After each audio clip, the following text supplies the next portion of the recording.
episode 102 of Dude and a Monkey. It's quite a low-key start, weirdly. My name's Ian Lauren, and it is Noel Mellor's Peaky Staggers Stag Weekend. I'm thinking of calling the episode Peaky Staggers, with Noel's approval. Yeah, there we go. No, cool.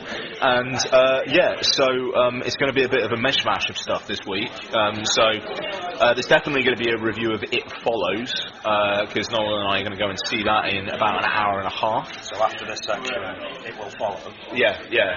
So, I don't know, if you want to imagine, like, Noel and I just walking towards you, or whatever it is with that film. If you know, I saw the trailer for it ages ago. Yeah, it's like buzzing around it. Somebody's like walking towards it, like constantly, or something like that. So just imagine Noel and I doing that, and then like 5 seconds before we're about to reach you, Marc just comes in and like jumps up at you or something like that, you know, or like Jordan with his dick out or something like that, who knows? But anyway, so we're just gonna we're actually talking before we were recording. Noel's here, by the way. Hello. Hi. And well, first off, it's my.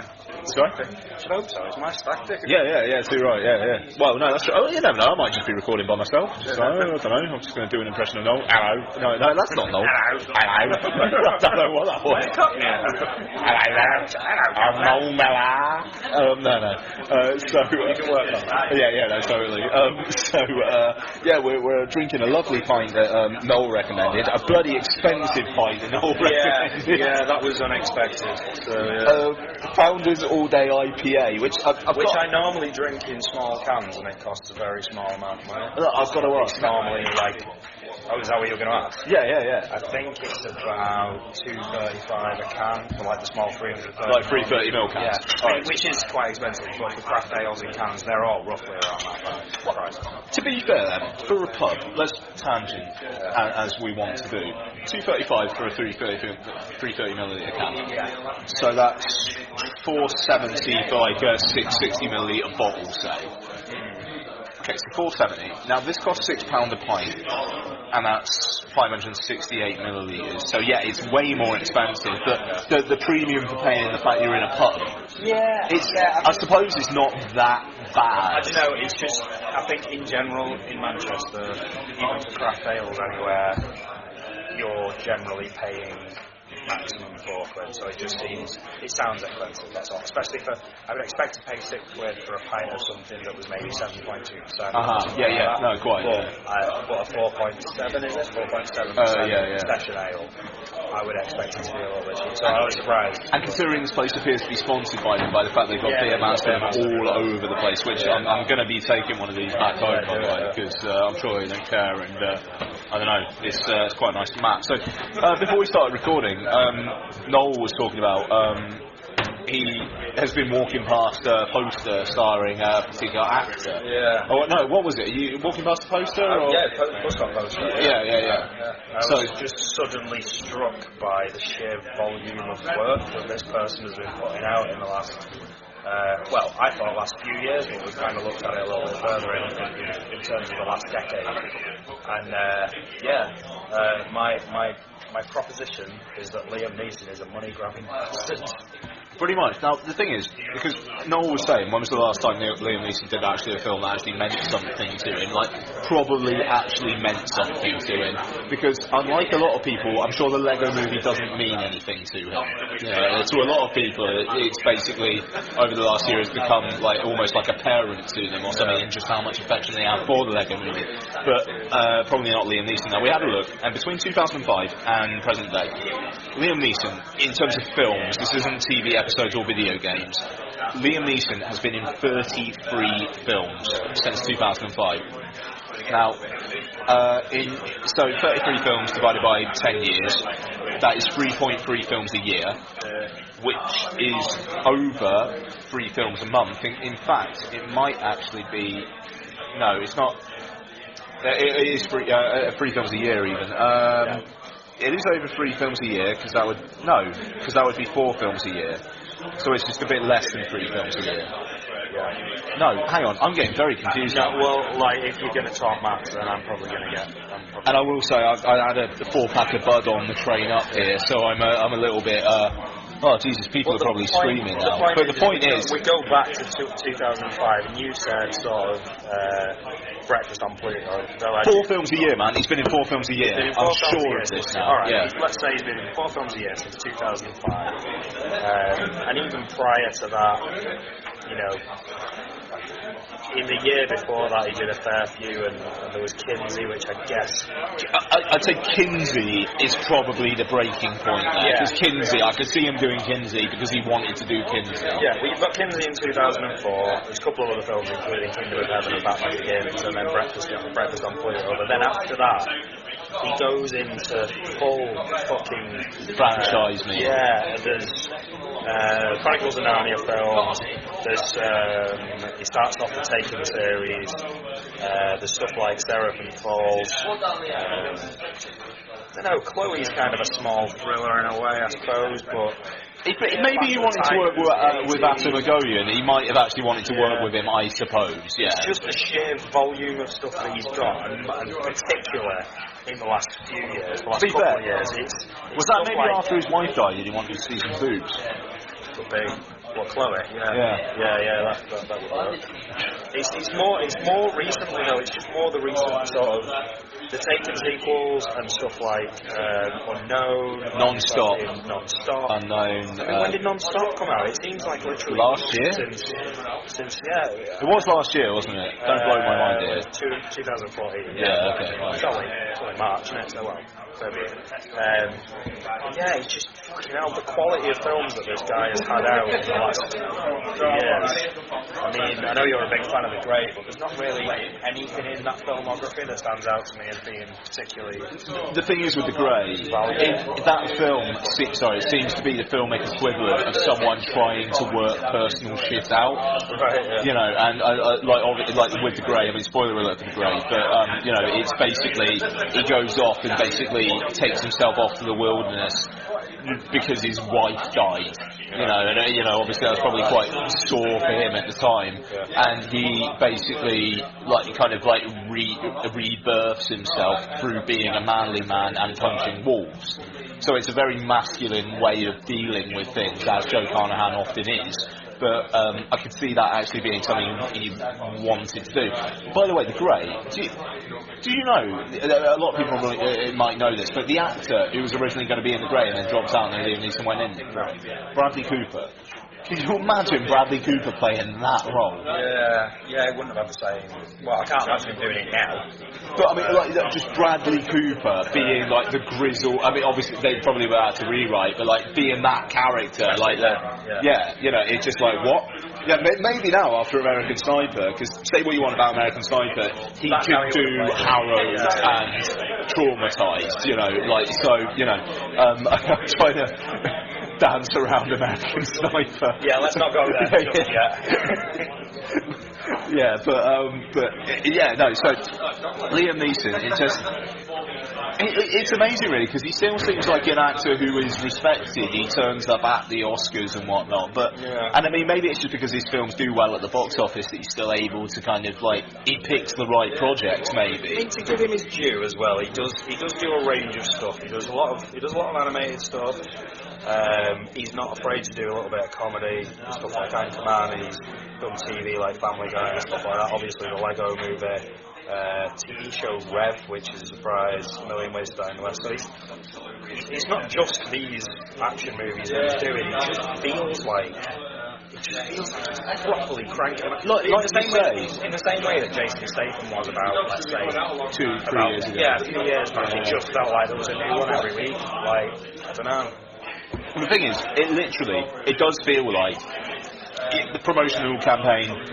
Sorry, do I keep on hitting your foot? No, it's the thing. Sorry. Promotional campaign. Film comes out. About 2-week gap, and then there's another poster for another Liam Neeson film.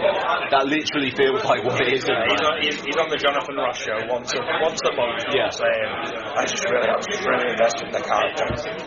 Along with Russell Brand, you know, just like the regular, every series of the Jonathan Ross show there is, he's going to be on one of them.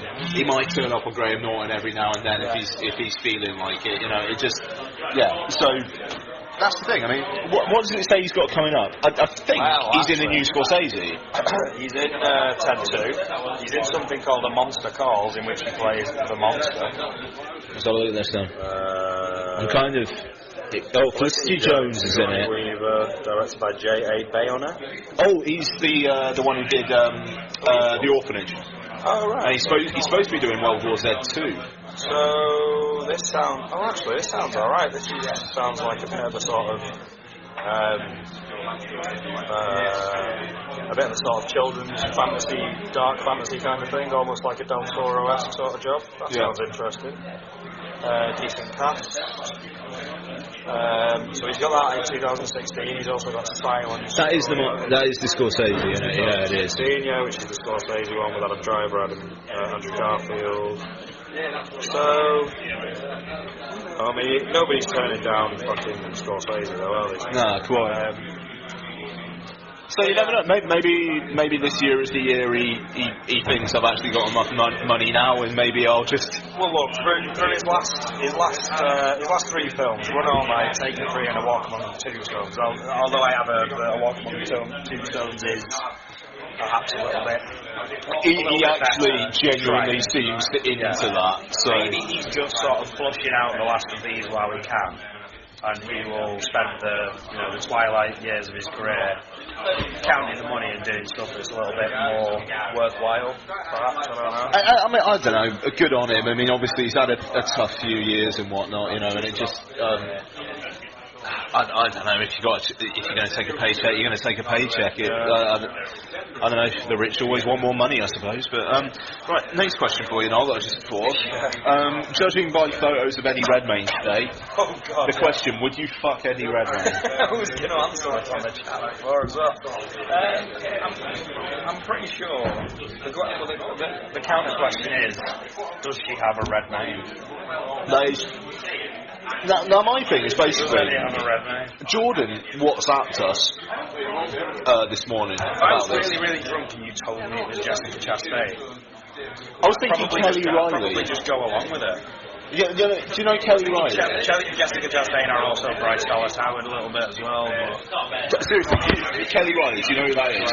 Right, okay, I'm going to Google her now, because I genuinely, I woke up this morning and was like, why is Jordan WhatsApping me a picture of Kelly Riley? Oh yeah, she's gorgeous. I love her.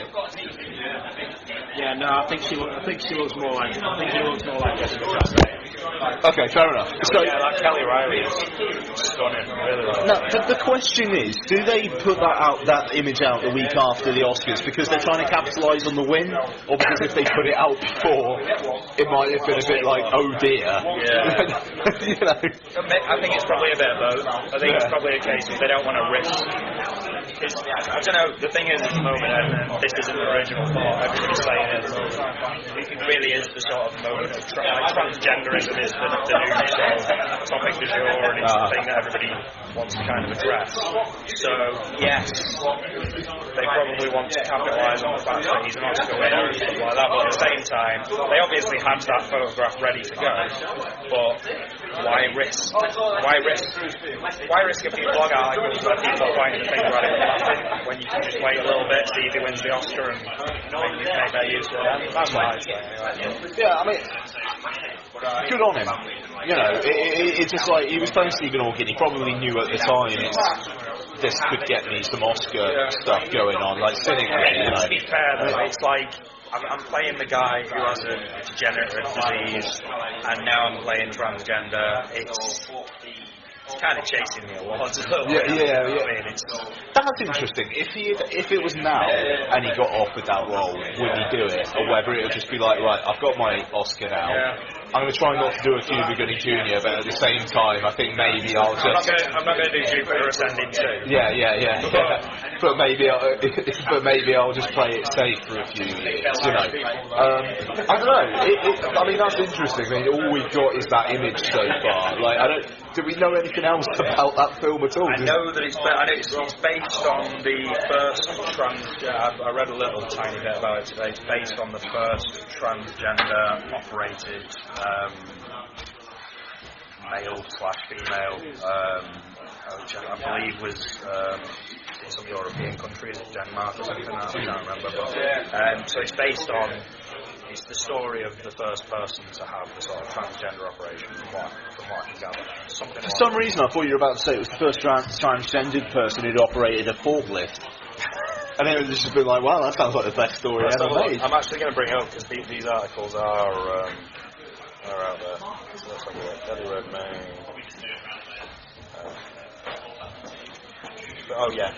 Einat Wegener. It's called The Danish Girl. Let's have a look. So he plays transgender pioneer Einar Wegener, later known as Lily Elba, in The Danish Girl. The movie set in the 1920s, and it's a love story about how Wegener, a painter, was persuaded by his wife Gerda to pose in her women's clothes. And in time he became Lily and started on his transformation into a woman. So I'm not sure if it is the first transgender, but it's the story of someone in the 1920s changing their sex, which is obviously fraught with problems in the same way that maybe we wish The Imitation Game had been.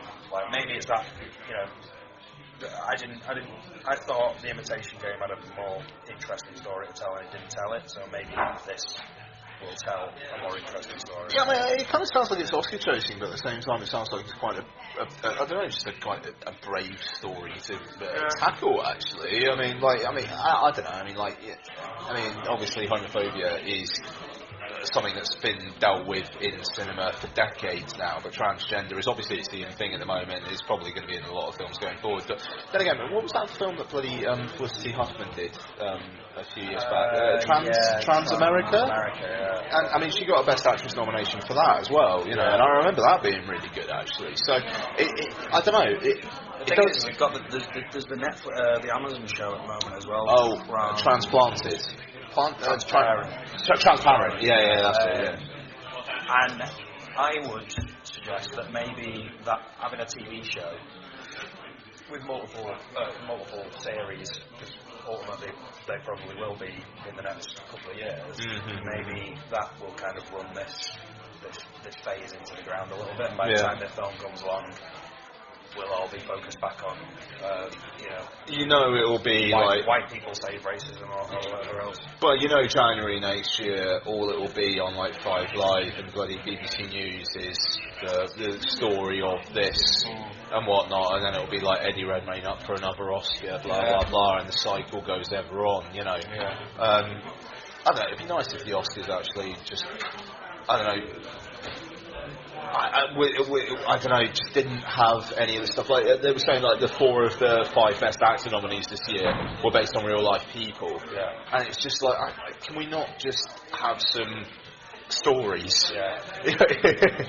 That would be nice. Well, I mean, I don't know though. That's the thing. I think probably even though Birdman won, but there's a lot of people that would make the argument that the original stories aren't there anymore, and it's the Oscars is rewarding based on the true stories, because the only other thing to do is offer awards based on the book or based on the film that came before it or based on the comic or you know what I mean. So I don't necessarily agree. I think there's plenty of original stories out there. It's just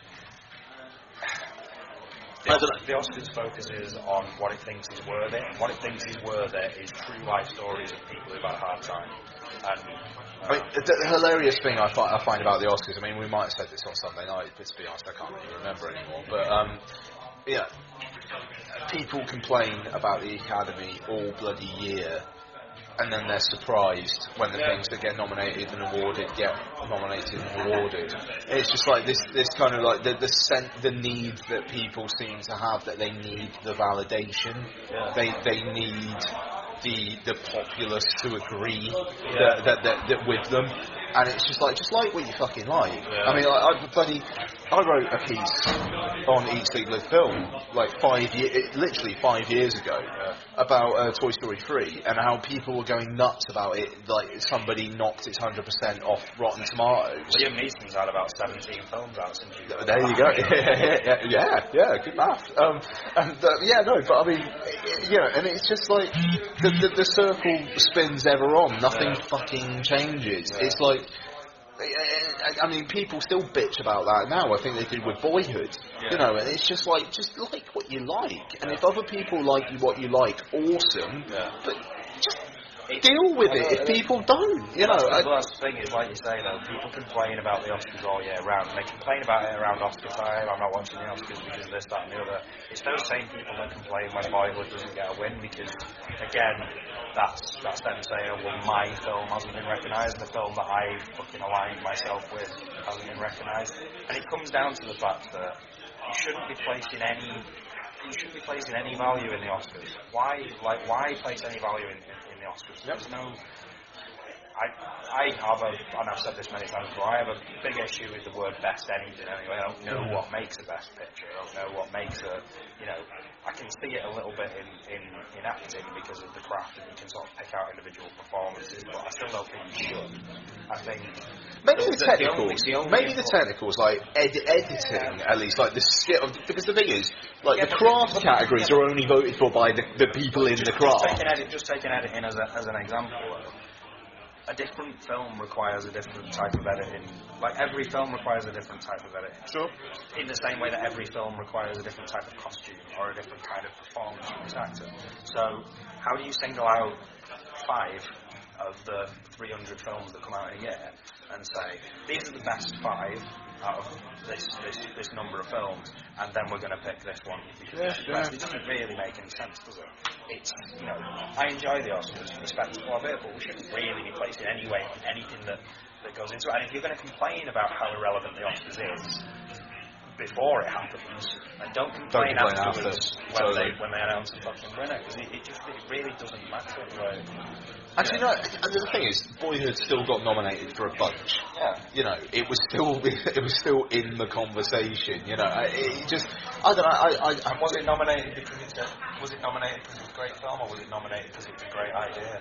There's the rub, isn't it? It's like, is it just the achievement? Because again, like we said at the end of the show on Sunday, which I do remember, 12 years, it was it was a hell of an achievement, but so was Birdman. Like, the logistics of getting Birdman to work was a hell of an achievement as well. So, if you say, I mean, then again, it's the definition of what is best picture, and for me, anyway, the best my definition of best picture is where all the elements come together the best out of any film in that particular year. And to be fair, I would argue Birdman more than Boyhood, that all the elements came together the best.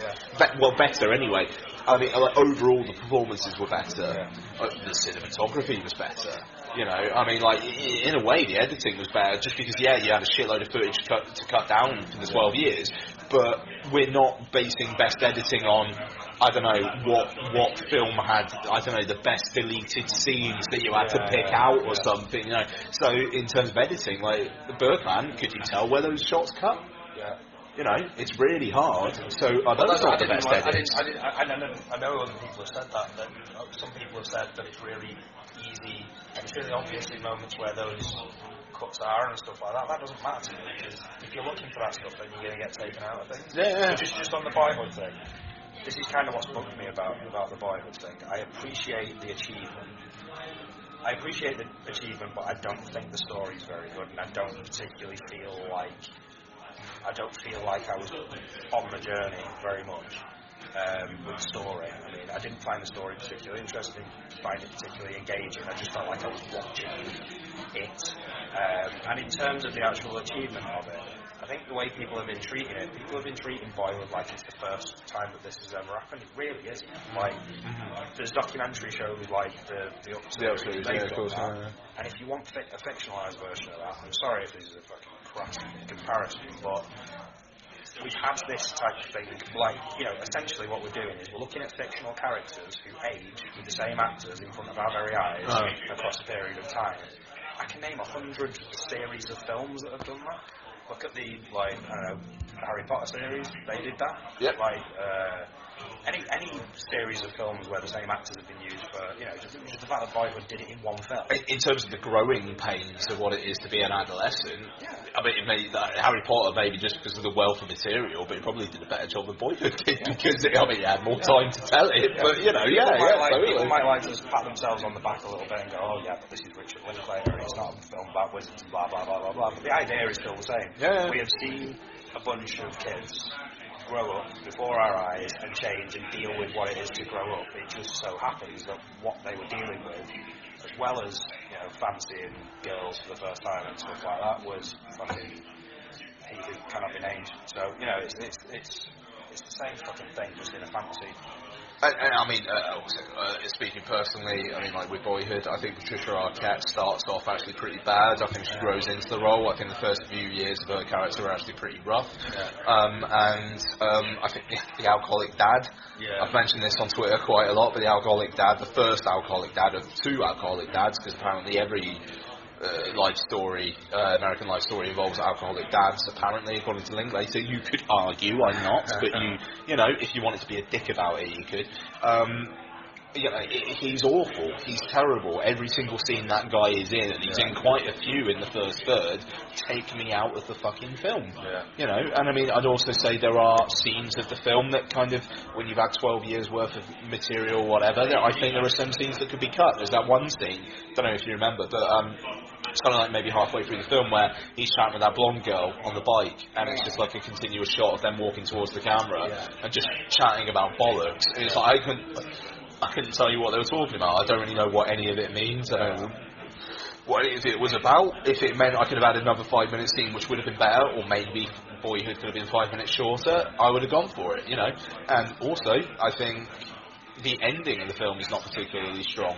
If they'd ended it on Patricia Arquette saying, I thought there'd be more, which I think is the moment that won her the Oscar, by the way, then I think, fantastic, but no, it goes on for another 10 minutes, and it's him meeting some, fucking flighty uni roommate and going on a walk, and it's, I'm kind of done now. I wanted the journey of, and a lot of people have said this, I wanted the journey of him leaving home, and not like this little tease, almost like a teaser for the next film or something like that. And no. And I think the problem is it's not about this. Rather than the film sells itself on, this is what it's like to grow up, and these are the issues that you face growing up, and these are the difficulties and the struggles. I don't think it really did that. It just focused on, well, this is a family, and this is what this boy goes through.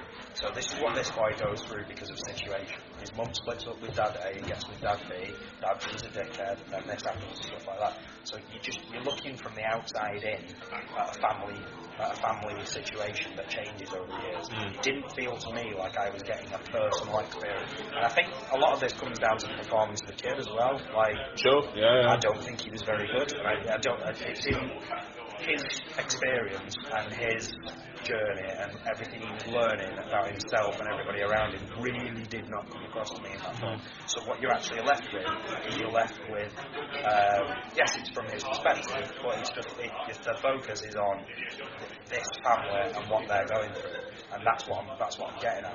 What that family is going through isn't particularly interesting, it's a little bit cliche, and it's ultimately not that rewarding. And from what I can tell as well, I've only seen the first of this particular trilogy, but I've been meaning to watch the other two because I know people think quite highly of them. I didn't enjoy the first one very much, but I will go back to them eventually, and that's I don't know what you call it, the Sunrise, the other Linklater trilogy with Ethan Hawke. Seems to me, correct me if I'm wrong, because again I've not seen the other two, but he's kind of done the same thing with them and kind of more effectively because he fills in the blanks of what these people go through and how their relationship changes and stuff like that. So rather than it just being about, like, from the outside in, this is what happens to their family, or this is what happens to their relationship. From what I gather, from what I'm told, you feel like you're seeing their relationship from the inside and how it comes together and how it struggles and how it, nearly falls apart. I mean, the trick with that is that the gap between the first two films, they haven't seen each other between the gaps, so it's like literally the relationship continues. But I mean, I rewatched the before films before I saw Before Midnight in cinema a couple of years back, and personally, I will get to those. I really do need to see. Before Sunrise is the weakest for me, but the first one. But the first two are 5 out of 5. Gold for me. I think I only saw the first one. I think I was a bit sniffy about it when I watched it. I kind of realised that I need to give it a chance. It helps when you're, when you're in your late 20s, early 30s, whatever. That Before Sunrise is from a perspective of like early 20s, and it's a bit like whatever. But when you're older, you kind of relate to it a bit more. And I mean, like the Before films are it for me with Linklater. It's just like he's done those. Anything else he does now, whatever, that's fine. He's a master for me because of those films.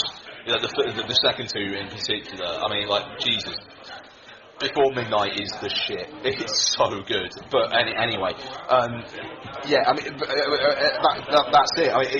But I mean, going back to the whole thing about people just needing the assurance, it's just I don't know when did Richard Linklater suddenly become someone who people would like die for almost? He'd been kind of making shit, well not shit but whatever for a while. Like he did that remake of the Bad News Bears, and he did Bernie.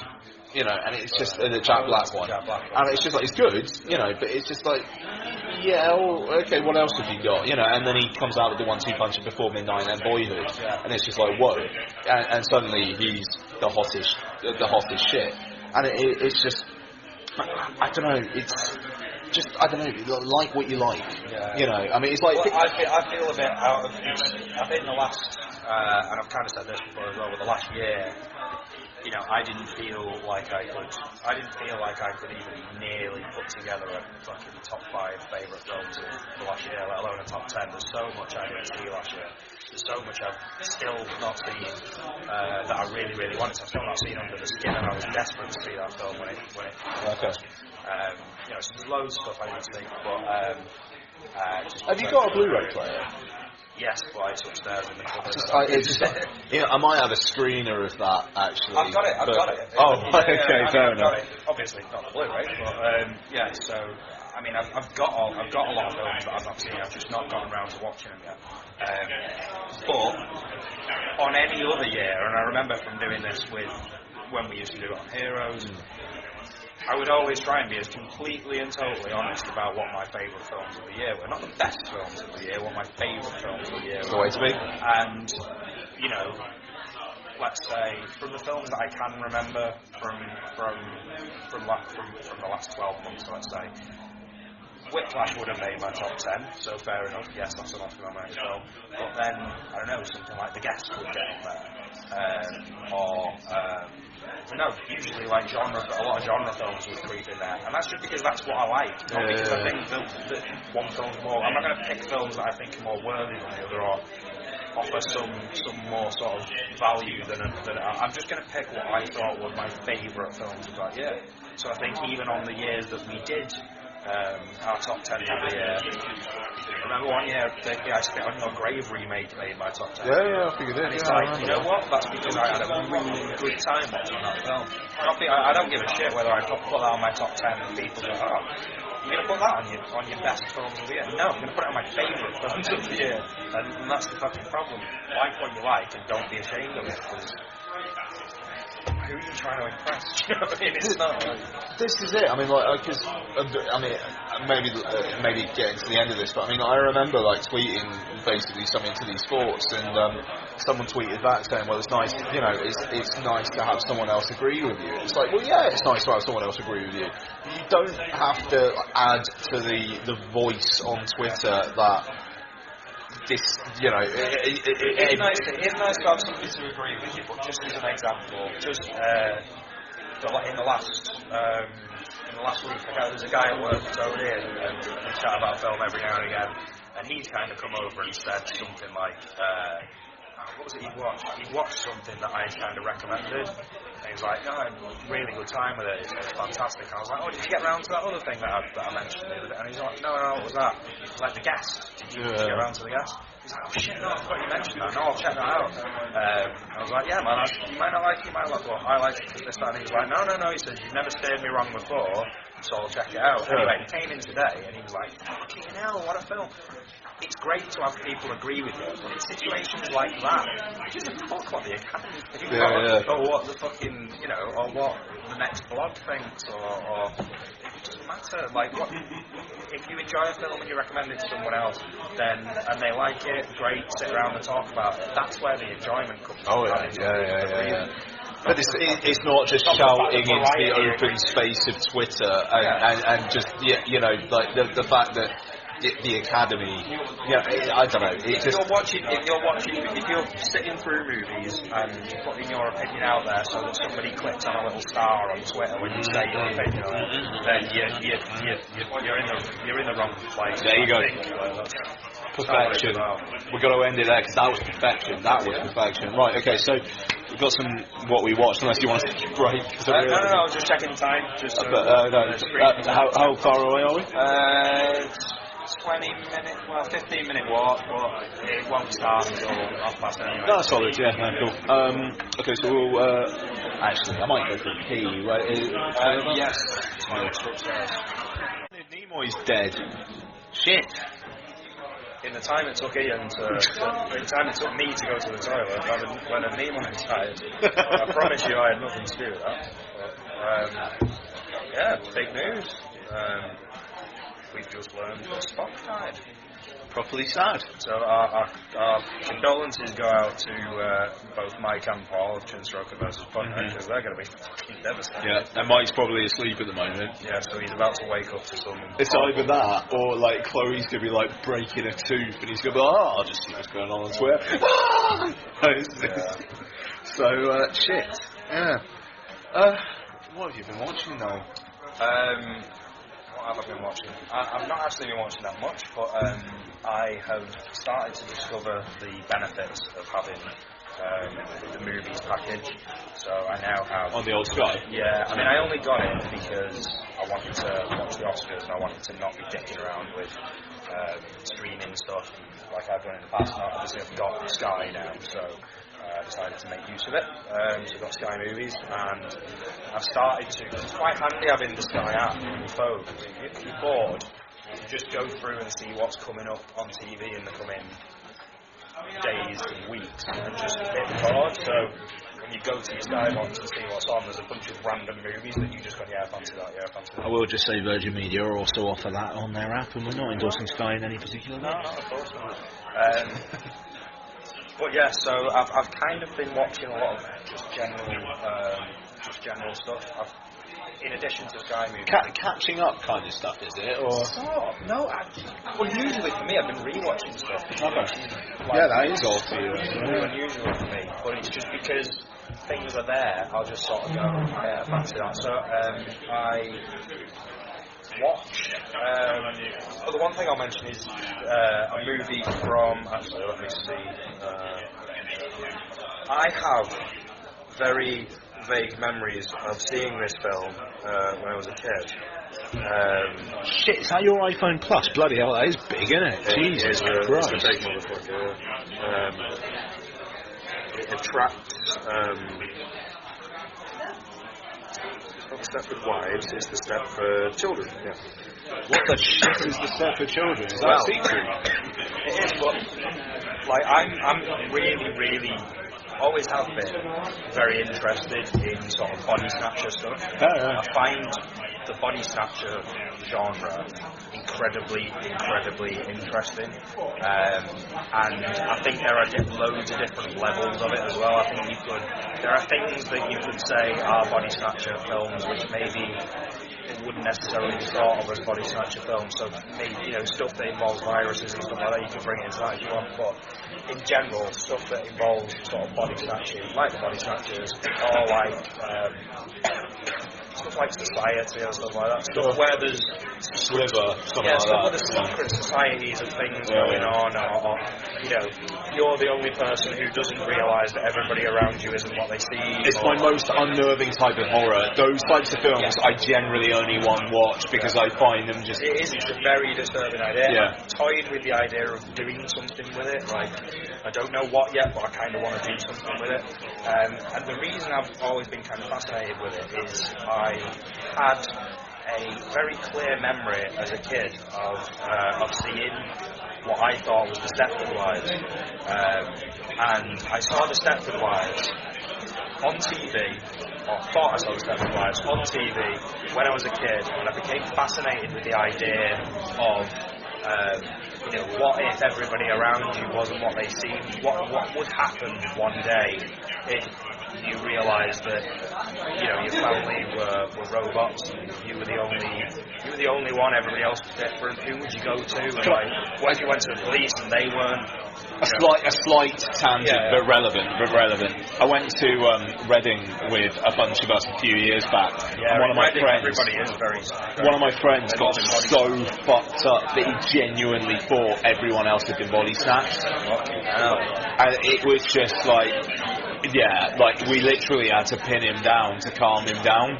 Sound like he gets spiked. Yeah, probably, because he'd only been smoking weed, but then we went out partying and stuff, so I think he literally, he came back and he was convinced that everyone else was one of them, basically, and it was just everybody else was really pissed. The temptation at that point to just go... Yeah. To be fair, this guy probably wouldn't have got the reference. But, it would have been amazing, though. Imagine, he probably would have had a heart attack, if he had actually done that. If he got the reference and you did that, he probably would have died. Yeah. But, no, seriously, he properly... this was on the opening night. This was the Thursday night. He still had the entire weekend to go, and he did that on the opening night. It was like, Jesus. Well, right. Yeah. Sorry, go on. It's it's like an acid flashback. I became fascinated with that terrifying idea when I was a kid, and then many years later, I'd always remembered, the Stepford Wives. That's a film I saw when I was a kid that I really liked. And then many years later, I watched the Stepford Wives, and I was like, this isn't quite how I remember it. But anyway, I think it was on Sony TV, or it might have been on Horror TV. Sony Entertainment TV, I can imagine them doing it. It was Sony Entertainment TV. The quality of that TV station is fucking shocking. It's the worst, isn't it? It's hilarious. It's like watching VHS, totally it is. That, obviously. The quality... Are you saying you don't like VHS, though? Just saying. So the quality isn't brilliant, but they had something called the Stepford Children on. And I was like, oh shit, it's like a late 80s Stepford Wives sequel. I'll record that. So I started recording it, and then when I started watching, I realised very quickly that actually the film that I saw when I was a kid wasn't the Stepford Wives, it was the Stepford Children. So this was the film that I'd seen as a kid. I've never even fucking heard of this. That's crazy. For the first time in fucking 20 years or something, I was watching 1988 to 30 years, 25, 26 years. I was watching this film as a kid, and it's terrible, but it's fucking great. It's fun at the same time because it's just that sort of classic sort of body snatch thing. So the story is a sequel. So basically what's happened, I think, is the guy who was in the Stepford Wives originally, who had come back to this city, who had come back to this town, it had all gone horribly wrong, and then he's come back years later with a different wife, a different family, and they've started to replace the children and stuff like that. And it's exactly the same film, but in 1988 as opposed to 1982 or whatever. Lower budget, lower production value, or TV budget. It feels very, very, very TV. Late 80s American TV budget. Yeah. Like people have Murder She Wrote hair in it, that sort of look. But it's good fun, and it's good trashy sort of body snatch fun. And the ending of it as well is the ending is the ending that I remember as well, where when it all goes horribly wrong, you see where they're keeping the bodies of the people who've been body snatched, and they're all sort of like, looks like they've been peeled, and then at the end they all sort of like get out of the place where they've been being kept hostage, and they're all over the woman's car and just kind of like unpeeled, and they're like just muscle and shit. Yeah. Shit. Okay. It's quite disturbing, and it's quite nice, and it's I really enjoyed it. So rewatched that. Also rewatched. I think again this might have been on. Oh no, this was on TCM HD. It might have been on TCM HD. I rewatched Fear with Mark Wahlberg, which is a cracking little. Is he on a roller coaster with Reese Witherspoon at some point? Yeah, I remember that. Yeah. That'll be why you remember it. But, so Fear is basically, again, it's another subgenre. It's that whole sort of like somebody introduced to the family unit who isn't what they seem. So very sort of reminding me of like Hand the Rock's Cradle, stuff like that. Sort of like late 80s thriller. Where it's a little bit erotic and a little bit dangerous. Oh man, you fucking doing that and mentioning fingering her again, tangent. I once fingered a girl in a club, and I shit you not, I got shingles. I got shingles, really? Which is a variation of the herpes virus, don't you know? Lad and Shagger. You're picking the wrong film. You're picking the wrong girl, guys. Back in the day? Yeah. She was Lydia. No, that's not her name. That was another girl. No, her name was Lydia. Yeah. Sorry? Lydia? Yeah, pretty much. Yeah. No, seriously, tangent, sorry, but literally, quite an interesting night with this girl. A bit of a one-off.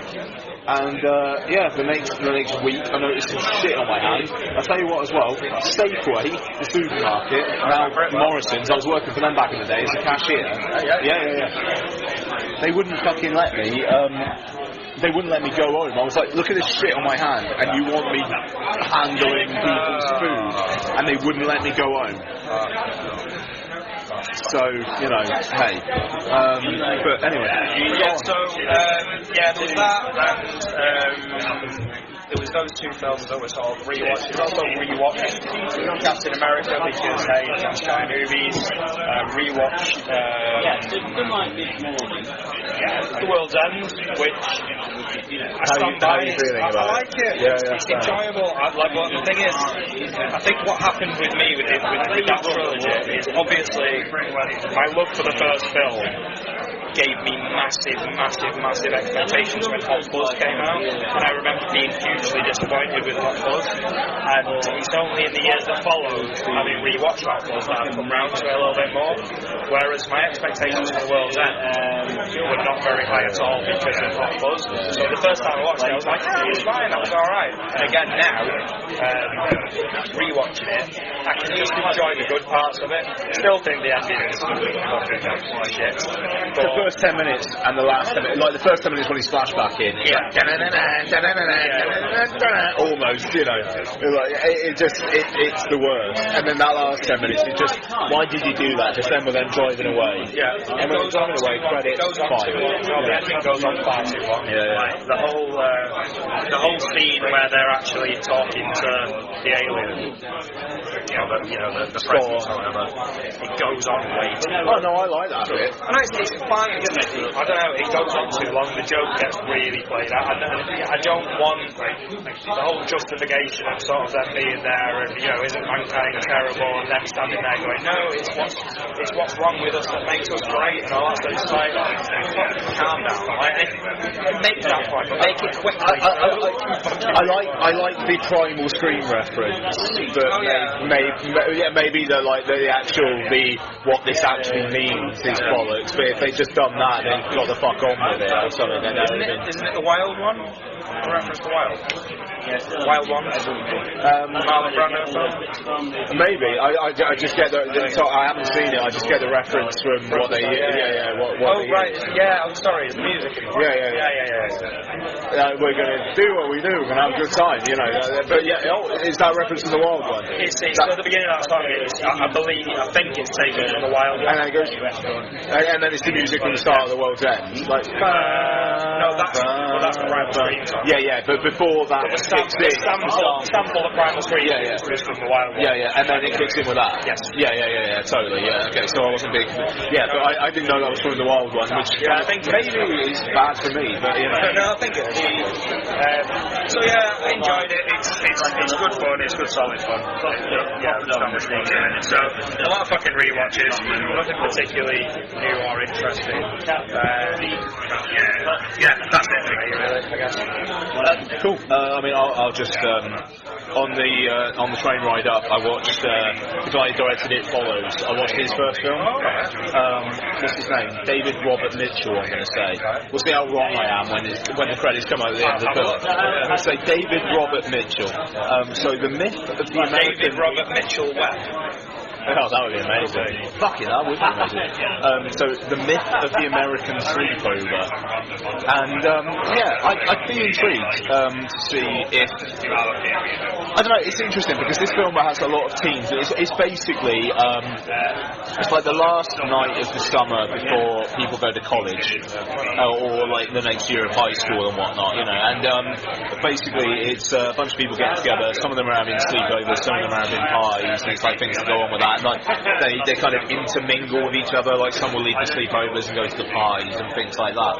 And I don't know, it was interesting. I thought it's not horror, then. No, it's totally not a horror in the slightest. That's the thing. I'm intrigued to see what this guy does with horror after seeing this, because he seems to get the teen thing down pat. The teen. Yeah. It's kind of like John Hughes, but 20 years later. And it's like, I don't know, it's interesting because like barely any, like there's a lot of couples that set up, but barely of them get with each other, and there's a lot of like platonic, they're not quite saying what they need to actually say to each other and that kind of thing. And it's really fancy. Sorry? Really fancy. Yeah, no, it's maybe I won't after this film, we don't know.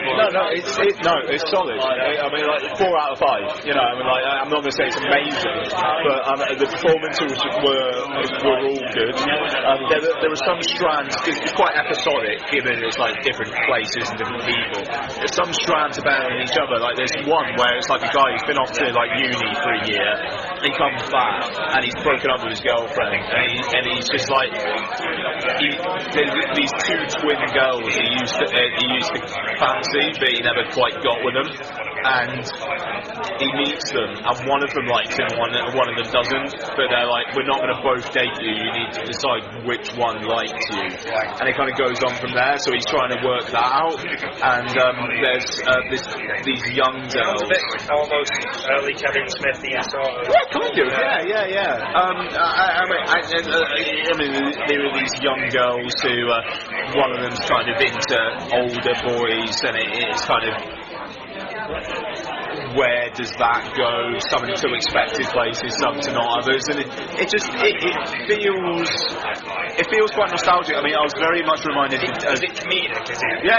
I mean, there's funny stuff in it. There's nothing. Nobody gets raped or anything. It's not like it's more like Mallrats and Clerks than it is like Kids. Yeah. Oh God, yeah. I mean, it reminded me of Dazed and Confused. Just like that kind of like on the precipice of something. And like the last hurrah, you know. So it's kind of like that. It was good, and I'm intrigued. The thing is, the direction is quite spare, and there's not a lot of music to it, and it conjures quite a good sense of atmosphere. So I'm intrigued to see what he can do with horror, like given that he seems to be able to like portray something palpable on screen. So I mean, we'll see in a bit, you know. Well, and the thing is as well is just to put this out there as well. Well, I'm 50% really looking forward to this film, but I'm also 50% a bit worried, because when I go into every now and again a horror movie comes along. The last example of it would be The Babadook. Yeah. Every now and again a horror movie comes along and everybody seems very excited about it. And very often, because horror in recent years has failed to deliver for me a lot, I'm always waiting for the next great horror movie. And when one comes along that people start saying are great, very often I'm left disappointed. And I'm going into this film and I'm really wanting it to be good, and I'm terrified that it's not going to be good because I'm kind of putting too much of a need for it to be good. The most scared I've been about this film was yesterday evening when I saw that Peter Bradshaw in The Guardian gave it 5 out of 5, and it's just like, fuck. That guy, not a bad record. That guy does it. It's just like he's basically talking about what it means, and you know, all the what the influence is, and like what he's trying to say, and it's just like that. What it felt like what it was me with The Babadook. No one was actually talking about, is it a scary horror film? Is it a horror film that unnerves you? And he said it's the most frightened he's been in the cinema in years. So that was promising, but it kind of, with The Babadook, it kind of feels like more people were saying like, oh, the performance is great, oh, the atmosphere is wonderful. No one's actually saying, is it scary? Is it scary? Is it scary? No, it's not. The thing is with It Follows, if it just has a few scenes where I am tense as fuck, brilliant. Yeah. That's all I'm asking for, and anything else is icing on the cake. We had that with Annabelle, didn't we? Like, boom. I'm not doing a monkey crap. Yeah, you were, yeah. But we had that with Annabelle, and it's like, I don't think Marc got that. You and me were like, Marc, it did enough. Yeah, I think Marc focused on some of the weaker points of the plot and the overall film, which I think he was right about. But I was on board enough with the film that when those sequences, like the sequence downstairs with the lift, fucking, I still, like, you know what, I can still remember, like, I forget films immediately, but I still remember that scene being like, particularly the bit with the lift and then the bit where she leaves the lift and she's running. I was saying to you at the time about that thing about when you're a kid being running but thinking of something behind you, like that sort of sense. So that's kind of stayed with me. There's a few moments of genuine sort of like, get out, move, like get out, and you know, they need it to work. And another thing as well is I'll have to find the name of it. I'll find the name of it for when we actually come to review it. Sorry, I realised I just jumped in on your what we watched. No. I'm more than happy. The show was part of the OTC Throwdown, which was their Japanese entry, and I can't remember what it is on Friday. And it was about, I'll talk about it properly later, but it was about this sort of creature thing that sort of follows you around, and it's a Japanese film, Japanese horror, and it was quite creepy, and I've talked before about Scotland, like Scotland stuff unnerves me, and it was this thing that, I'll have to find the name of it, it's this thing that sort of like, it's like a fear that follows you, around, and you look at it, and you're fearful of it, and then it'll get you, and it's sort of like this struggling little thing. Fuck, I think It Follows is going to get it. What I know about It Follows sounds like a bit of influence might have been pulled from that. It's called something like, it's literally called something like Taka Taka Taka or something like that, but I'll find it. It's so yeah, if it's got a little bit of that in it, then you may see me sort of like getting up on my but fingers crossed. Yeah, absolutely. We might, I suppose we might need to shoot off in a minute, but 5 minutes. I mean, I'll just say, quite a bit of what I watched over the last week, Marc and I are planning on doing some recording at some point somehow. Fuck knows when we're going to do that. We're going to talk about Blowout and Prometheus. So that's too extreme, isn't it? Yeah. Quality. But I just got got a Region A Blu-ray player again last week because I'm a flighty motherfucker and I don't ever know what I want. So it's like, I quite fancy a Region A Blu-ray player. Well, do you know what? Mike was talking on Tinder the other day about he's just got a Blu-ray player and he's thinking about just getting his collection of like, these are my all-time favourites on Blu-ray. Shit. Okay. And that's made me think again about, because like at the moment I have 2 Blu-rays. I have Purple Rain and Possession. That's amazing. Yeah, 2 very different. I own Purple Rain on 3 different formats. iTunes, Google Play, and Blu-ray. So anywhere I want to watch if I want to watch Purple Rain right now with this lovely 4G signal, I just stick it on. But I'm thinking about doing this because I have a Blu-ray player and I don't use it, but I'm thinking I need to get my collection of movies. So he threw the number out there, 50, it could be 50, or whatever. Wouldn't it be great to just have all your favourite films on? I'm not talking about buying, this was on sale in the 2 for Oh shit, that's a good idea. That's a good idea. No chat anymore. Yeah. I've got a Blu-ray player. The only movies that I buy are the movies that belong in this fucking this much space on a wall. 50 films, 60 films. So like if something gets pushed off, you sell it. Well, I mean, come on now, that's the dream. Could you imagine having a shelf where you're like, these are my fucking favourite films. If anything gets shutted off, it's fucking off. Oh my god, that's the dream. It's a really good idea. This is making me think very carefully. No, that's making my balls tingle. Like, I'm just like, if I had a shelf, I get the fun of buying all these. Oh my god, I'm thinking about it. What gets to be on there? What could go off? And then if you're like, no, nothing else deserves to go off about this, then you're like, fine, that's going to go. Your favourite film of 2015, whatever it ends up being. Do I buy the Blu-ray? Alright, fuck it, I have to buy the Blu-ray. Right. What goes? Shit. What goes? Because one of them has to go. Shit. Brilliant. Say you had the space for 50 Blu-rays, so it's like, even if it was your favourite film from the last 50 years, that would go back as far as like 60 to the mid-60s. If there's anything before that you consider to be better, it's got to go. It's got to go.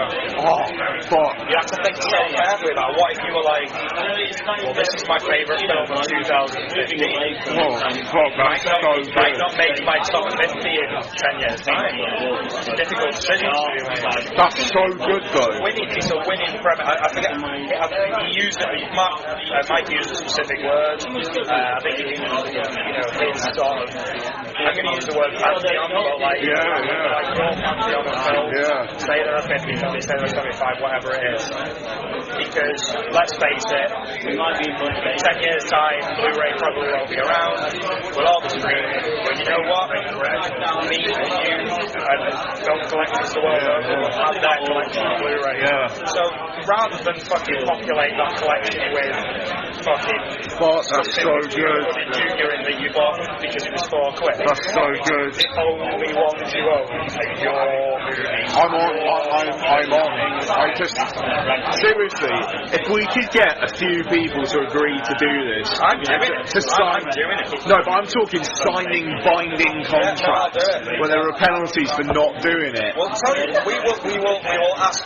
Let this be the thread that we continue through the rest of this podcast. We'll ask Jordan about it over the weekend. We'll ask Mark about it over the weekend.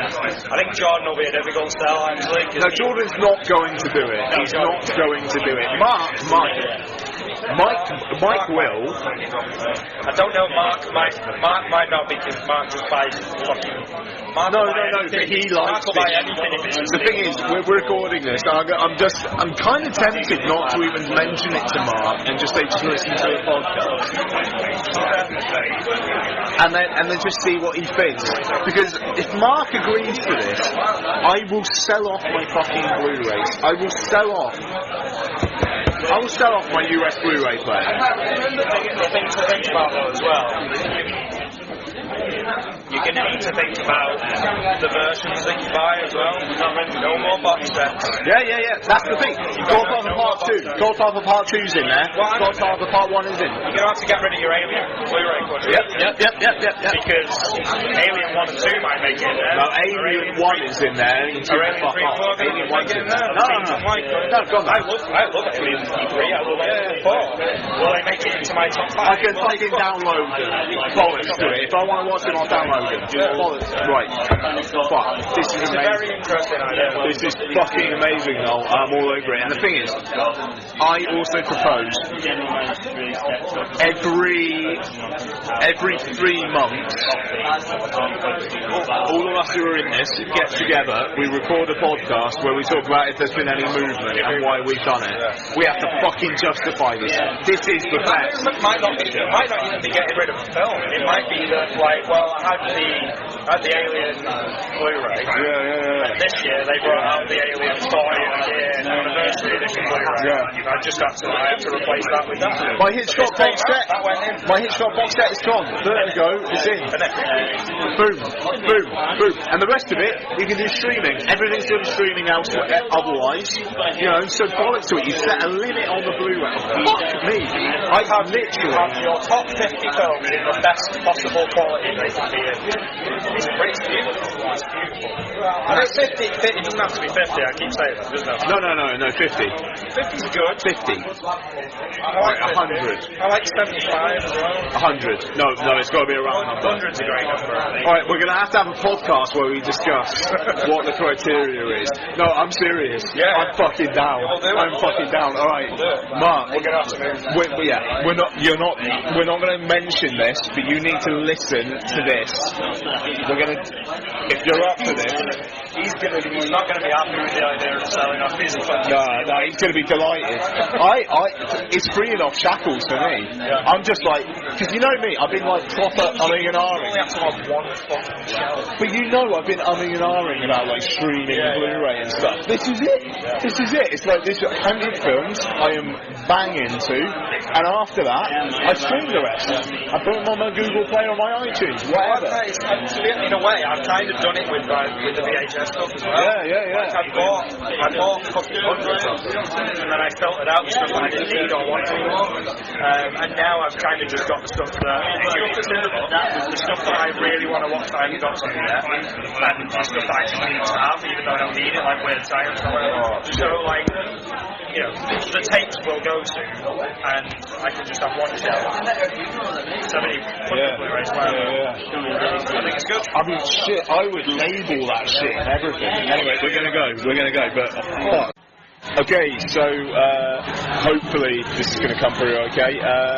It Follows, directed by David Robert Webb Mitchell. Stars Micah Monroe from The Guest and a bunch of people I've never seen before. I need to check, actually, first and foremost, was that girl in any way related to either A, Kat Dennings or B, Gwen Stefani? Because it was distracting just how much she looked like both of them. Her from The Guest? Oh, no, the blonde girl in there. Yeah, Is that the girl from The Guest? Yeah. Really? Yeah. Oh, shit. Okay. I did not notice that at all. But now you say it, actually. Claire's? No, that's fine. Sorry, carry on with the intro. The story is, it's a venereal disease, except instead of killing you from the inside, it walks after you. That's about it, really. Yeah. Great. Is there anything else to add, really? It's like one long public service announcement for herpes. Yeah. or an advertisement for prostitution. Yeah. So, It Follows. You ready? Yeah. Shall I go first? Spoilers. Because I think we kind of need to talk about spoilers, to be honest. Go on, Noel. Well, the thing is, I went through 3 phases with this film. The first phase was, oh fucking hell, I am so in. Because when it started, combination of the music of what he was doing with the camera. That opening scene? Yes. Like when it's like outside the house? Yes. Yeah. And I think I kind of, at first I knew where I was. I was a bit like, right, I'm either in Haddonfield or Springfield, and either is fine with me. Yeah. The opening shot, as we say, there's a bit of nice camera play going on, and I'm like, alright, it's that type of movie, but then doing a bit of that. Brilliant. I'm well up for that.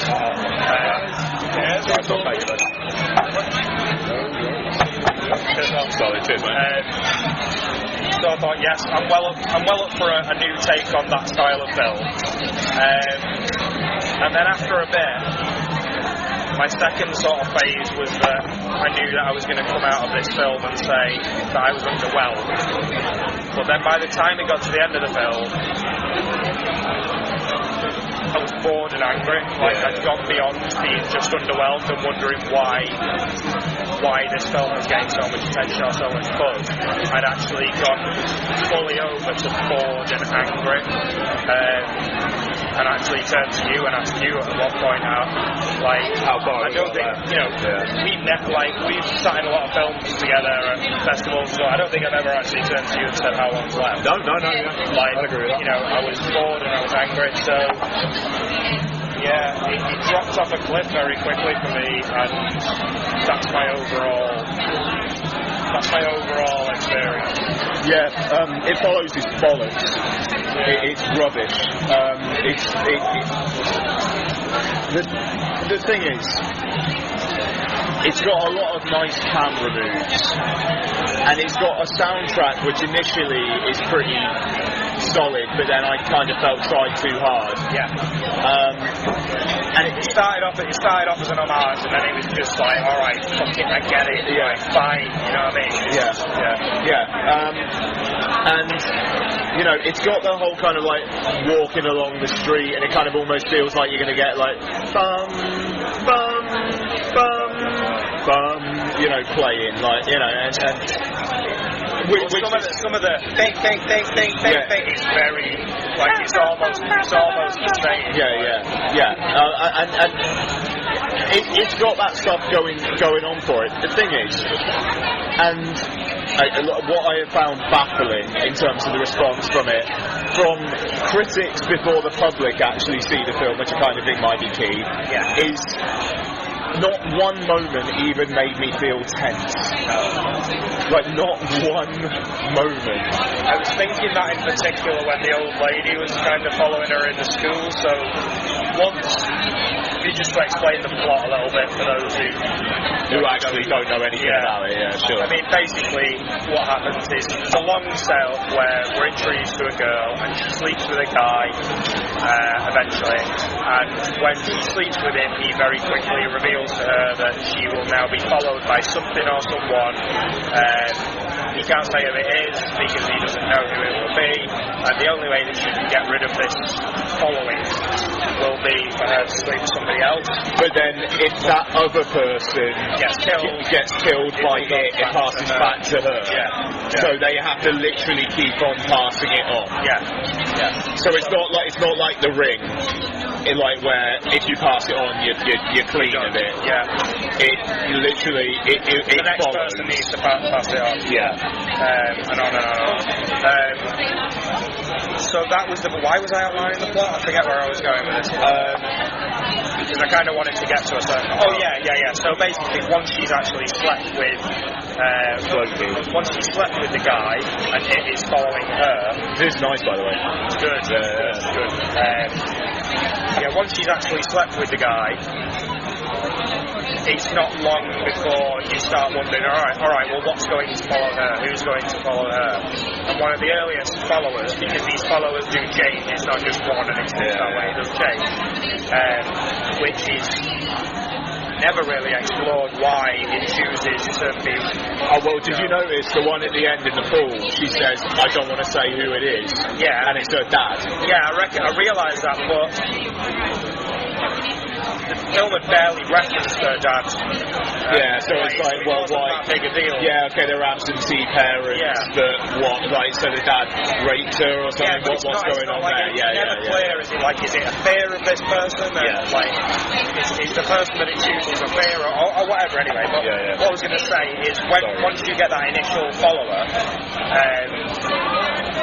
it's just an old lady like walking after her really slowly, and you know, it's an argument as old as fucking time, but some people don't get very much out of zombie movies that are like that, and I think you need to know how to handle tension and fear in a certain way, as some successful zombie movie directors have done. And this really didn't. There's one moment, and I kind of thought, because it came fairly early on, where I thought, okay, maybe they're going to be interesting here, but where the door opens and she's in her bedroom and it's her sister, and then the guy comes out from behind. Yeah. And I was kind of thinking, it didn't scare me in the slightest, but that's kind of at least, okay, we're not safe in a claustrophobic environment. Yeah. But then the rest of the film takes place in fairly open areas, and it's just like, right, you see it's going to walk at her in a straight line. That's all there is to it. That's it. It's like, if it touches her, she dies, fair enough, but until then it's literally going to walk at her, and that's it. You know, when they're waiting around in that pool at the end, it's like, literally, how long we have to wait? Well, it depends on how long a person takes to walk from one end of town to the other, basically. You know, it's just, there's no tension. With that in mind as well, because they even say as much at one point as well. It's like, I think the guy who gives it explains it, where he says, think about it as in, wherever you are, it's following you. Wherever you are, it's seeking you and it's going for you. So if you get across town, you'll buy yourself enough time to figure out what you want to do about it, and whether you want to fuck somebody else or whatever. So essentially, if you move house to a different state, if you move house to a different country once every year, you'll probably be alright, because if I'm right here right now and that thing is in this room and it sees me and starts walking towards me, it's not going to catch up with me. Like, the further I go, emigrate. You can't walk on water. Yeah, exactly. I don't know, it's vague, man. The thing is, you could say, why are you worrying about the rules? And it's like, well, they very clearly set up the rules. You know, so it's like, well, you are going to. You know, and it just, it's stuck by its premise, but it feels like it's a film that's maybe trying to be about more than that. Like, there's that moment where they're walking to the pool and they're talking about walking south of the 8 Mile Road, and like how that was, like, their parents wouldn't let them do it. It's like, well, why? What's that about? It feels like it's striving to be about something, as a lot of horror films are, as I think the Babadook was, and it just, to be honest, I mean, I prefer the Babadook to this by a margin, but it just, the thing is, if you're going to be a horror film, you can be as smart as you want, you have to actually scare. And people have, horror's a subjective thing, and people have said, like Stuart Barr on Twitter, like, a very much respected guy, he knows his fucking horror eggs like no one's business. He was saying he was terrified of the film, and it's just like, I would really like to know what terrified him. You know, because it just, and I'm not, again, we're not coming at this from whatever. We wanted to like it. We both wanted to like the film, you know, and it just, and you were saying about the mood in the cinema as well. I mean, it's rare, you know, we've been at Fright Fest. Fright Fest is a great place for going to see movies and knowing exactly what the mood in the room is, but general mainstream audiences, it's not always easy to tell in a cinema. You could feel in the room just the air of disappointment in that room.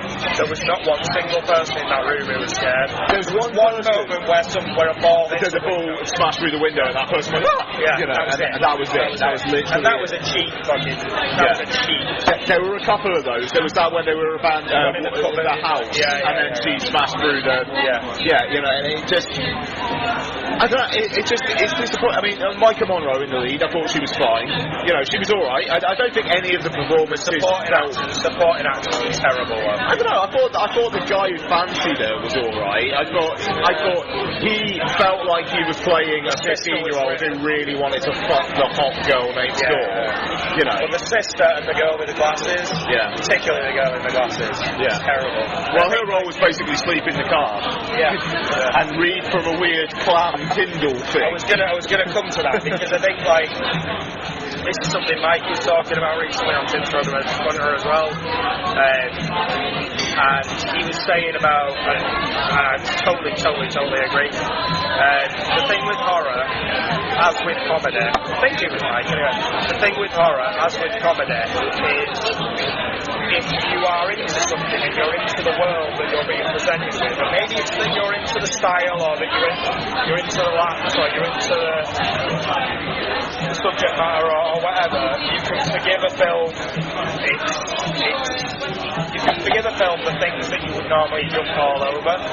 Early on in the film, I was doing that, and that fucking clamshell Kindle is a typical example of that. No reason whatsoever that she couldn't have had an iPhone or any kind of phone or whatever. In fact, the film seems to be suggesting quite a lot that this was set in the 80s quite early. The kind of the analog TV stuff. Background. So why she had that, I'm not really sure. But that type of thing, and the bad acting. Early on, I was kind of seeing things like that, and I was going, it don't matter, it's fine. I'm into what the camera's doing. I'm into what the score's doing. And I'm into the fact that this film is taking its time to breathe and take me where it wants to go. So early on, I was on board, so I was just ignoring that stuff. But by the time the film had irritated me, I was questioning why she had that clamshell thing. I was questioning why they were walking down the street. She was going, when I was a girl, my parents didn't want me to walk past the 8-mile road. And I'm like, why are you talking about this now? Like, everything that's going on here in this situation, why are you talking about this? Why are you going for the fucking, the indie hipster fucking mumblecore crowd right now? Why are you doing that now? Like, I can, like I said to you before, I can kind of see where the buzz has come from. I think the buzz has come from the fact that it's a horror movie with indie sensibilities, and I think people are looking at the style of it and they're looking at the things that it's referencing. The Ring and like stylistically, like Carpenter and Nightmare on Elm Street, there's a lot of that in there as well. I think people are looking at that and they can't see the wood for the trees. I think for me personally, once you get beyond the style of it and the fact that it's an indie horror that's, like you say, trying to be a bit more, get beyond that, there isn't anything there. Like, it's got these affectations, but then the bare bones stuff is stupid. Like, I turned to you in the cinema as well. Like, they shoot the thing in the head earlier on, it does no damage whatsoever. So their big set piece finale is we're going to set up like 3 electrical items and chuck them in a massive swimming pool and see what that does.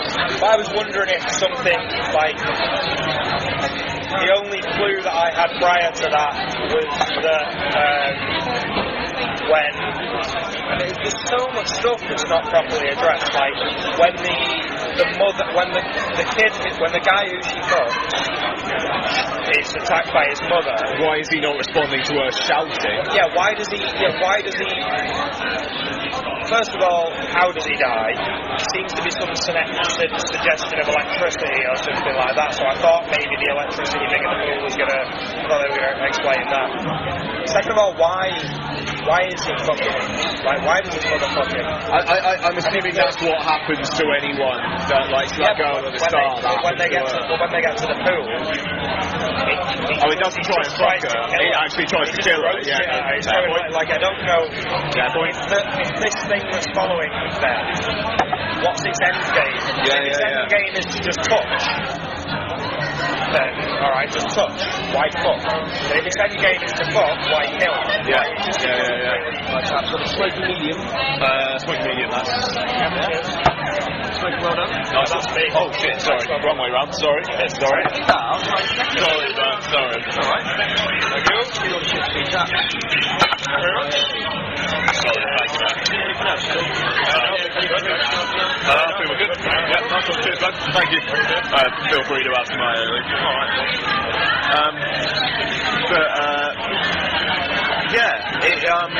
No, I mean that's the thing. It doesn't get its rules straight.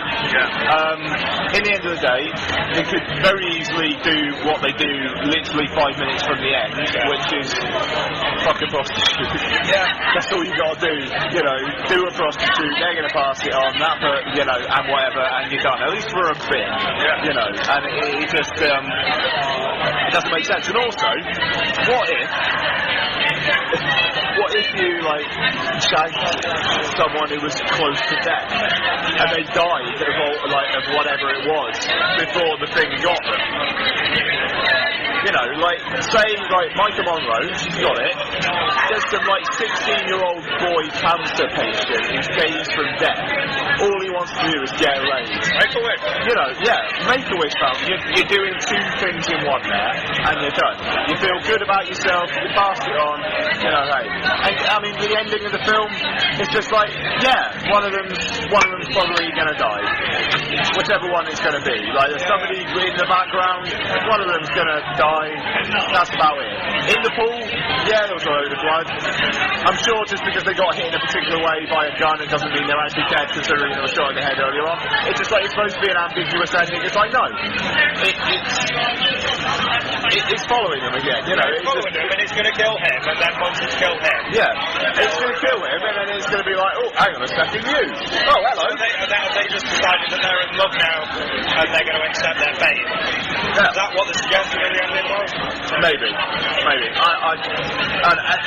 mean, again, that wasn't really well done either. It seemed like at the end she was actually into him, and it's just well, why? No, I didn't see that at all. You know, it just... Also, why would he do that? Sorry, these might know this. I think those are yours. Oh, sorry, dude. I think I stole one of yours. Who in their right mind would fuck her? Because when the guy puts her in the hospital, he's basically doing it because he doesn't believe it. Yeah, is he? And if so, why doesn't he just fuck her up after that? What? I don't understand. I don't know. I don't understand. Oh yeah, because he fucked her, and there's that shot of him in a diner or whatever with his girlfriend. Girl, yeah. And it's back to her, and it's what was the point of that then? Yeah. That's the thing. There were lots of little problems with the film, and it just all adds up to a large problem. You know, it just thinks it kind of feels like a lot of nitpicks where if there weren't as many of them, you'd let them go. But because there's loads of them, it just... That's what I'm saying. And if you if the film could manage to win you over with a few scares or something entertaining, you'd maybe forgive that stuff. I don't want to sit here and get hung up on the rules. I don't want to sit here and go, well, what if this happens? Why if this happens? I don't want to sit here and go, oh, well, just do this and that'll get you out of it, because that's what dickheads do when they're watching horror movies. Yeah. Unfortunately, there's not much else to hang you out on, is there? Literally, that shot towards the end where he's cruising for prostitutes and those guys behind us laugh. Yeah. I was just to be honest, I kind of see what you're doing there. I can understand why you're laughing. Yeah. It just, they should have done that ages ago, and I don't know, it's the most obvious option. It just, I don't know, it's weird, because I watched the Myth of the American Sleepover, and I actually really enjoyed it, and it just, but it's got a thing for, I don't know, the kind of teens that's kind of on the cusp of adulthood and that kind of thing. Yeah. Let me touch on that as well, actually. Well, yeah, you could do, actually, but then it just, it's a horror film. It's supposed to be scary. Yeah. Stop with the affectations of trying to be smart and say something. Be scary first, and then work on that if you want. You know, it just... We bang on High West a lot these days. But you look at House of the Devil, and that film is trying to do like something horror, it's just and then this, it almost feels like the horror is just like an afterthought to get it into cinemas or something. It just it's the thing I was going to say about his camera does really fucking ogle. I felt like I was looking at a lot of 16-year-old girls bi throughout that film. It was a bit alright. At first, when the film first started, I kind of saw that as a positive in a way, because, a 16-year-old girl comes running from a house that looks like it's in Springfield or Haddonfield, and she's inexplicably wearing a combination of French knickers, a negligee and high heels. Yeah. And I think, alright, we're getting that type of movie. Fine, I'm alright with that. Yeah. But then, in hindsight, I'm a bit like, why the fuck was she wearing high heels? That's ridiculous. You know what I mean? If it had just been that type of film, I would have been alright with it. But it tries to be a fucking, what are those, I don't know, it tries to be a sort of, what are those fucking brothers called that I don't like, who do the mumblecore shit? They do the what shit? Do the mumblecore shit. Oh, the Duplass brothers? Yeah, it's the Duplass brothers horror movie. So it tries to be that, and it's like, make your fucking mind up, you know what I mean? One other thing I think we're probably wrapping up, but one last thing I have to say. If it can come from behind someone in a cupboard, how is it not just coming in a bedroom in the middle of the night and going, touch you, you're dead? Yeah, where does it start? Yeah, Or does it not? And if it doesn't, then, like I say, you move to a different country and you're fine. Or is it you wait 3 months and then it's just it's in your kitchen cupboard? Or something like that. It's like you're going to get some mayonnaise one day and it's oh shit, I'm dead. In the kitchen cupboard, or did it have to get Yeah, exactly. It just did it have to get did it have to meld itself into the jar of mayonnaise and then get itself transported overseas? Yeah. It sounds silly, and it is, but this is the shit you ask yourself with this film. And I'm baffled, man. I'm really baffled. It's unfortunate. I'm disappointed. Yeah, oh god, yeah. Paid £7 to go see it. We don't pay to see £7 just to say that was shit. No. I wanted to like this. Yeah. I said that before. I was worried that my anticipation for it would damage the experience, but I genuinely don't think that happened. I think what happened is I just saw a very boring horror movie with nothing in it that I can, no scares, some more acting, a pretty weak concept, and overuse of homage that felt like he was trying to win me over. Straight up. Definitely shit. And that's going to be it for recording for the evening. Burger time. And we'll be back tomorrow, I would imagine, with Mark and some other stuff. Okay, so it's the day after, and we're on the train to Buxton for the main part of Noel's Stag. And Mark's here now. Hello, everybody. Yes, I've joined the party. Yeah. So we're gonna talk a bit about Prometheus, and assuming we have some time, blow out. It kind of also, I suppose, depends on if more people kind of move into the carriage and stuff like that, because we're kind of fairly isolated. We might pick up again later on whilst we're going to be drunk in a pub. Yeah. To be honest, I think some recording's probably going to happen anyway, because I know Jordan disagreed with me and Noel quite vehemently on it follows. So we'll see. That's what the Admiral says, isn't it? Yeah, Admiral House, yeah, absolutely. We're not allowed to say that, are we? But he won't listen to this anyway, so... No. think we're allowed. Oh, we're not allowed to say it? I don't think we're allowed to say it. Oh, does he not like it? I don't think he likes it. Oh, okay, well, that's nice. No, he's not going to listen to this anyway. Prometheus. So we spoke on the podcast last week about how we were going to both watch Prometheus. Now, Mark, being as OCD as he is, he actually managed to watch Prometheus and all the other Alien films, including the AVP films. And I purposely didn't watch any others. I also watched Predator. So you had yourself a season. The only thing I didn't watch was Predators. So no, I just didn't have time. So like we're coming at this from a position where I'm trying to be as objective as possible about Prometheus as an individual film. I'm not. Yeah, so there you go. I am. My points are of actually taking it into account as a different type of film, which I will come to in a minute. So, right, okay, so this is the thing with Prometheus. For me, I've now seen it like 5 times, and I'm just, every time I'm trying to will myself to like it. And the last time I watched it, I kind of thought I was at peace with it. And I kind of don't think that's there anymore. Now, the thing is, it looks amazing. I mean, like, it was released like nearly 3 years ago, and it still looks incredible. Like the production design, the cinematography, maybe not like the CG as such, but like literally there are shots in that film, and it's just like, that is lovely.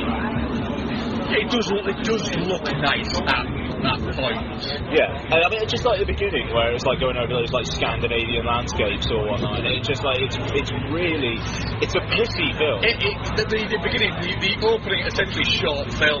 Which it is very nice, but it does feel a little bit like Ridley Scott watched Chris Nolan's Insomnia and thought, I want some of that. Well, maybe. I don't know. I mean, it's like, it's digitally graded and whatnot, you know. It's one of those ones where I kind of wonder whether the cinematographer actually did anything on set or whether they just did it all in post, where it's kind of graded up to the nines. But it's really to fuck, which, I mean, as I've said several times on the podcast,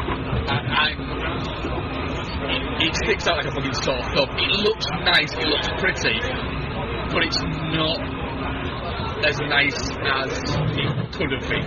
I don't know. I would disagree with that, actually. One thing I always thought about Prometheus was it's shit, but at least it looks nice. I'm starting to change my opinion. Really? I mean, I don't know. I mean, like, the production design, I think, is great. It's got that... It does kind of look like it might be a precursor to Alien in that hear me out. The kind of the interiors and whatnot have that kind of alien-y kind of feel to them, but they're shiny and new. Whereas by the time you got to Alien, it's a used world, as I think. Which I think they can get away with the fact that it's a mining ship running Aliens. The thing that I would put across with it is, from watching all of them back to back in a really short space of time, is Aliens, Alien 3. All feel like they could be set in the same world. They all feel like Alien films. Alien 4 Resurrection doesn't feel like an Alien film at all. It feels like a Joss Whedon space romp directed by a Frenchman that's never been punched. That's what it feels like. And you know, Alien is magnificent. Were you expecting Santa Claus? Yes, exactly. Aliens is fantastic in a very different way. Alien 3 is interesting, but I can see real issues with it. Alien 4 is a piece of shit. No matter what you say, it's a piece of shit. There's no getting away from it. Yeah. And if you're a weed night and you love it because it's a precursor to Firefly, fine. As an Alien film, it's shit. Yeah, no, it is bollocks. Yeah. Now, Prometheus, is it a prequel to Alien, or is it a film set in the same universe, Alien, or anything like that? Doesn't matter. It doesn't feel like an Alien film. An Alien film. I mean, like, you know, now, like, Ridley Scott's kind of come out and said, like, oh, he's done with the Alien, you know, Prometheus 2's not going to have any of that. And it kind of feels like apart from the branding and like the alien thing, which it was weird because when the film went into production, they were very strongly calling it a prequel to Alien, and as it went along, they were kind of like, nah, it's its own thing, and it's just like, well, just be your own thing then, because if you're not, like as a part of the Alien universe, it doesn't feel right, and it like in terms of the narrative, it doesn't make sense, but. There's a lot about a film that makes sense. No, totally. I mean, like within the film itself, but also in the wider scope of the Alien universe. But if it was its own thing, if it was just a new story, I'd kind of be a little bit more on board with it. Yeah, if it isn't an Alien film, it's just a film that starts up a franchise or a series. Yeah, totally. I'd be better with it, but they're not. They're pitching it as part of an Alien thing, and this is at a time when really you need the hit. To be honest, you need something there, but. The other thing is that struck me about Prometheus is it's not part of the Alien universe, it's just not. It feels completely incongruous to it, it's too fucking light in terms of the cinematography, it's all fucking day, practically. Whereas Aliens and Alien 3, they all have this kind of almost the first it has this green tinge to it, Aliens has a blue tinge to it, and then Alien 3 have this sepia tinge, but they all feel in sync with each other. And then Scott goes, you know what, I'm going to throw a lot of light in there. It doesn't feel part of the same universe, it doesn't feel part of the same aesthetic, it doesn't feel like continuation. And also the casting is just bizarre, it's terrible. You've got why cast Guy Pearce in the role of an elderly man. Why not just cast an elderly actor? There's fucking loads out there that are great. Why cast Guy Pearce and then put him in terrible makeup? I mean, I think they kind of had more of him in as a younger man. That was it, though, wasn't it? You can swap viral campaigns for what is actually in the fucking movie. It just it smacks of a guy who has lost his touch. Yeah, I'd go with that. Yeah, absolutely. You've got to look at that. There are so many miscast characters within it. There's so many. People are putting on accents when you can just cast. If you're an American pilot, cast an American pilot. Idris Elba's acting. He's actually pretty entertaining it. But why does he need to be American? Why does he have that bad American accent? Why can't he be English? A lot of the other people are English in it. Logan Marshall-Green is completely miscast. His character makes zero sense at all throughout the entire film. There's so many bits that just missed the point. Logan Marshall-Green in particular, he's just... It feels like a TV actor who has somehow managed to get a big break as the second lead in a Alien film. He's not a real actor, for a start. That's no fault of his own, because he's a pretty face that happens to be and stuff. He's the sort of person who would be the love interest in Gossip Girl or Pretty Little Liars. He's that. There's nothing wrong with that. But, I'm sorry, as a professor or a doctor, it doesn't work. He's got this thing where, he'll go, blah, blah, blah, blah. Blah, blah, blah, blah. He does that a few times in the film. He's got, a set, this is my shtick, and I'm just gonna go with it. And also, he's a massive prick. I mean, there is also there is not a single, I think, that entire film likeable character, with the exception of possibly Idris Elba's character. I think Noomi Rapace to an extent. She's completely wrapped up in her own version of what the world is. But it's like, you can't look beyond what your thoughts are. But she has an arc, though. I mean, by the end of the film, she is like, I was so wrong. I'm sorry. I was wrong. But she still just wants to find these engineers and ask this question: why did they decide not to kill her? So, so far, they haven't actually decided not to kill you. They were stopped by something. Well, no. I mean, to be fair, the space jockey guy at the end is going off to Earth because he wants to fuck up Earth. Yeah, but he doesn't. Yeah, because he gets stopped. So, exactly. but it's still intention. I just feel like it's not even a question that you need to ask why. It just seems like a really flimsy obsession. Well, no, to be fair, I don't know. I thought that was okay. It's just like, right, you designed us. and now you want to destroy us. Why? I think that's a pretty good question for humanity. I just doesn't compute with me. It doesn't fit that she becomes that obsessed with that idea. The thing is, I kind of can't believe I'm defending the storytelling, because the thing is, there is so much wrong with the film. So it seems like you've got two people writing a story that have never met each other and that haven't written the story sat next to each other. Yeah, they've written it bouncing off each other and have just gone. They've both got different ideas of where it wants to go and different ideas of where it's been as well. Yeah. I don't think David Lindelof's seen a single Alien film. Well, no, I mean, I think that's maybe a bit. The thing is, the film is just really, really muddled. It doesn't know what it's going to do. And the thing is, you can get caught up in minutiae, but in particular, this world, there's minutiae to get caught up in all over the place. Why is there a neural of a scene? Exactly. Like it doesn't make. And then you get introduced to it in its first incarnation. Yeah. It's like, hang on a minute, we saw it an hour and a half ago. Yeah. I mean, like the kind of the big flappy thing that Noomi Rapace kind of like enfolds over the engineer at the end, like a face hugger, like a giant face hugger. Yeah. So it's like you can see the evolution there. So why have a xenomorph mural? It doesn't make any sense. It all just scraps of a film that was made to do an Alien prequel, but without an actual idea of where they wanted to start, where they wanted to go, what they wanted to do, and they would just make it up as they went along. And again, a little bit like Lost. Yeah, no, sorry, that's a good point. I mean, and again, if it was his own universe, if it was his own thing, fair enough, whatever, it's fine. You've got a thing in its own universe, we don't know what that thing is. It's a creepy looking image. Fine, fair enough, go with it. But here, it doesn't make sense. I mean, like, you've got the fact that it's a different planet from Alien, but that thing crashes in exactly the same position as the thing in the original Alien. Yeah, the space jockey. The space jockey actually moves to the position it's found. Yeah. To go and do something else. Yeah, to go do something else. So it doesn't compute. Like you say, that to me doesn't compute. Noomi Rapace's intentions kind of do, to me, to be honest. I can see how they quite easily could be explained, and I wouldn't be able to argue against it. They didn't confuse me, but I could say that calculated fit for the people.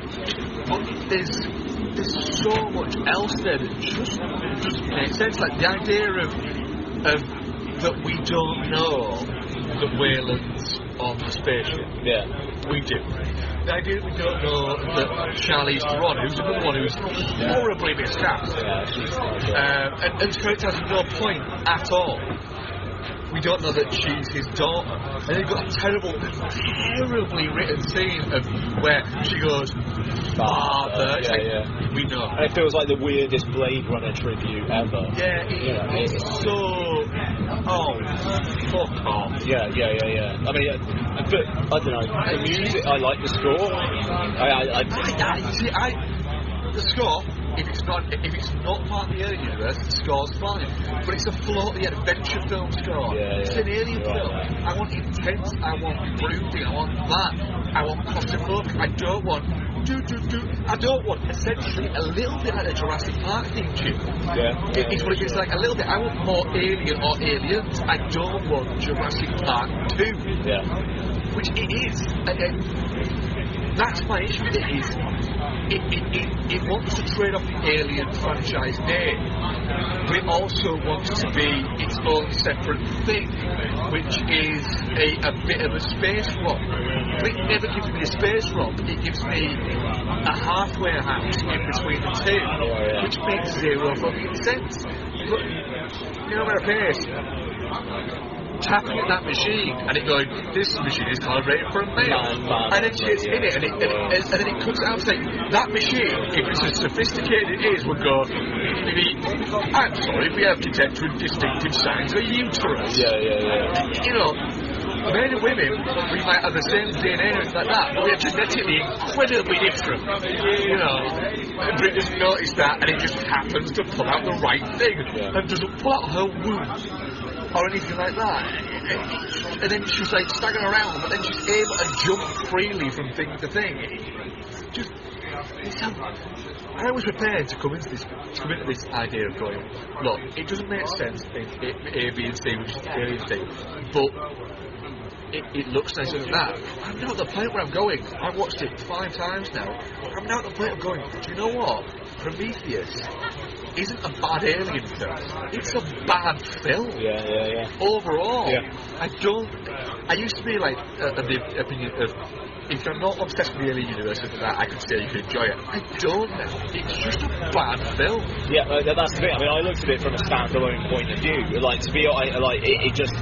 I tried to anyway, but it just. I mean, it doesn't make any sense. It is part of the franchise. That is how it was marketed. It was how it was released. You can look at it as its own individual science fiction film all you want, but nobody looks at Aliens as its own film. No one looks at Superman 2 as its own film. It's like Aliens manages to be part of the same universe, feel part of the same universe, but be totally a completely different film. Yeah. Alien is a space horror. Aliens is an action film. It's an action film. Yeah. It's an action sci-fi, and they both work fantastically, but they feel part of the same one. Yeah. No, I mean that's it. Idris Elba, he's good. His character is pretty redundant, really. Yeah. I mean, it feels like again the kind of whole they made it up as they went along kind of thing. That scene with him and Charlize Theron, it kind of feels like why is that there? That bit where he's saying, oh yeah, we got a clip somewhere. Your signal's breaking up. See you later, bye. And it's just like, is that how little you care for? There's some weird shit going on down there already. You see a clip you're not expecting. I don't. The most tentative thing, those essentially apparition CCTV things that managed to tap into. What? Yeah. I'm sorry. That is beyond the limits of Wizards did it. It's beyond that. It's inventing a vehicle for exposition. It's so limited. It's ridiculous. What's he doing? I have no idea.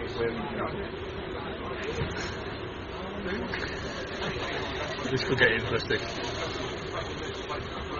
One of the guys understand. That's brilliant. Yeah. What's the matter with you? He was waving at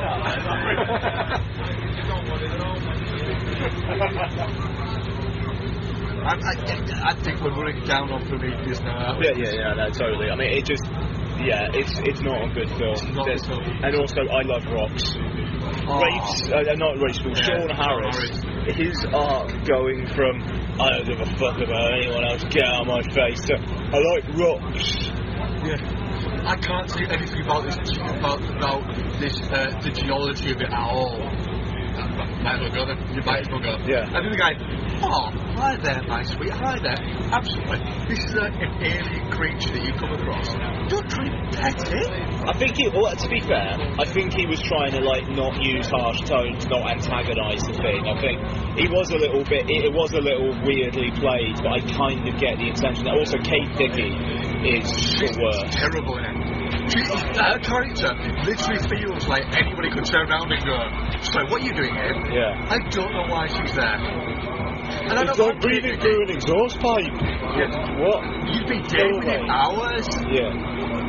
Why does everybody have to have a regional accent in that film? Yeah. It's bizarre. I mean, like Idris Elba, just be British. Yeah. There's no reason why you can't be. Yeah. Everybody else is. Yeah.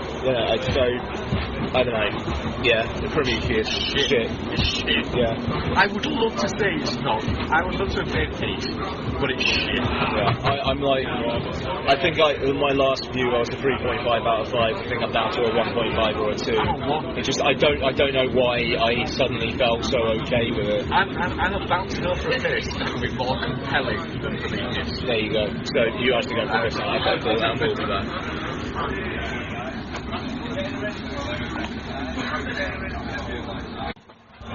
Blowout. Yes. Blowout. Brian De Palma's film. Stars John Travolta, Nancy Allen, John Lithgow, and Dennis Franz. And it's bloody brilliant, isn't it? Yeah, it is. I got the still, but the Arrow still, not my Christmas is gone, the Christmas before. And I'd seen this on a copy VHS in like the mid-90s. Oh, yeah. And, you know, enjoyed it enough to have fond memories of it.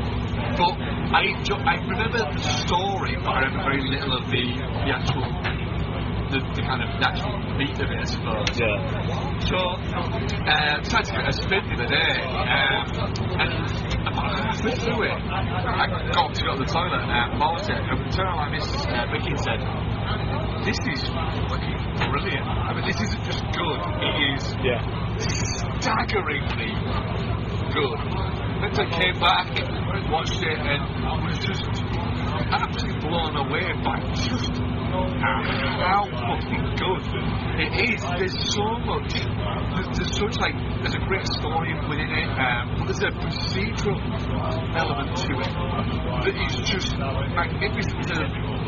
Early on, there's a scene where we've got Travolta and he's on a bridge, essentially recording sounds for a film, and he's just recording sound effects. It's essentially put on a sound effects reel, and it lasts maybe 5 to 8 minutes, maybe. But it is just, and all it is it's Travolta stood on a bridge, playing a microphone and things, and we get that kind of that scraping noise, and we get the noises of what is shown in, but we also get the background noise going on, and it is just. It's incredibly Palmer, and it's incredibly Palmer of it, but it is absolutely just engrossing, encapsulating. You're watching it. I was in bed, and I sat up in bed, leaning forward, you know, and all the hair on my eyes and essentially it's just Travolta recording sound. It's so magnificent. Yeah, no, I mean, it's amazing. I mean, I've got the Criterion Blu-ray, which is now the second time before the Criterion Blu-ray now, after I went back to Region A Blu-ray, and it just... Also, I've got to say, the cover of the Criterion is so much better than the Arrow cover. Which one is it? Which one is it? What's it like? It's like the image of Travolta just sitting there with all the shit in the room all around him. Nice, yeah. Like, have you not seen that? I've not seen that, no, because what is it is nice. The Arrow Blu-ray is nice, but it do you know what? Arrow could take a leaf out of the Rabbit Blu-ray thing and actually have stills and shots of the films as their steelbooks rather than done art. Yeah, because I'm not a massive fan of art. Yeah, it looks a lot nicer on the actual physical copy holding it than it does in the picture. Yeah, what I'll say. But the Rabbit steelbook is fantastic. There's no bloody signal. We'll have to have a look at it later on. But I mean, the thing is, it's De Palma just doing everything, all the stuff that De Palma's into, the sleaze, the style, the kind of the Hitchcockian kind of element. Yeah. But what I like about it as well, I mean, like Hitchcock, is that the overarching plot, the assassination thing, doesn't really matter. You know, it's about the characters and about the individual situations they find themselves in. And in John Lithgow, you've got one of the most interesting villains I think ever. Like, literally, he is so into what he's doing that he performs a series of sex crimes. Yes, he becomes a serial cover it up. Out of because he's just like, why not? You know, it gives me something to do. Yeah. It's amazing. Well, you know, screw this, I'm going to kill other things, but I'll make them like they're all connected to do. That's a commitment to a cause. Yeah, and then he literally spends his time looking out for women who look like Nancy Allen so that he can kill them as well. So a couple of points where you watch it going, that is Nancy Allen? Yeah, totally. It's not. And you do get some women you like that, and it's such a bizarre, essentially, villain. I mean, it's amazing as well, the fact that, you never really, there's only, one shot, I think, where you see one of the people who's actually involved in the cover-up when John Lithgow's on the phone to him. Yeah. And that's it, and he's just like, you're a crazy bastard, I'm not having anything to do with you, see you later, that's basically it. He's like, it's amazing, he just goes off his own steam and just gets on with it. He's still on the payroll by that point, whether or not he's just... I think he's not. He's just doing it off his own back now. He's going, no, I signed up for this, I'm going to see for it. It's amazing. I mean, it's incredible. And then at the end, you're told like they don't know who he is. Like his identity is still being looked into, and it's just there's a whole backstory with that character that's not said. And it's I don't know. It's just like it's the one. I think it's probably the only film ever where someone indulges in sex crimes because they're trying to cover up something else. It's so good. Sexual enjoyment out of it at all. No, it's just what it well, is. there might be. He might just be like, oh, well, this is something new. Why not? You know? Yeah. It might be that he does get off on it. It wouldn't surprise me if he is getting off on it. It's just I don't know. I mean, there's that one bit as well where the girl who's giving the guy the blowy in the phone booth, and he just taps on the glass and like waves that note and a smile on his face. That is such a third rock from the sun moment. Yeah. But it's such a good character moment. This guy is really. It's a massive shitty grit. Yeah. But it's the fact that the barman then follows her where she goes.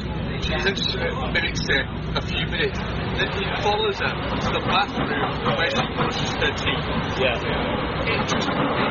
That's the sleaziness that the Palmer gets across. And it's a little bit. It's like a 10-minute short film where you're kind of expecting the climax of the film to kick in. It's like, no, we're just going to watch this nicely staged sequence for a few minutes, and then we'll get into Nancy Allen. That's what Blowout is.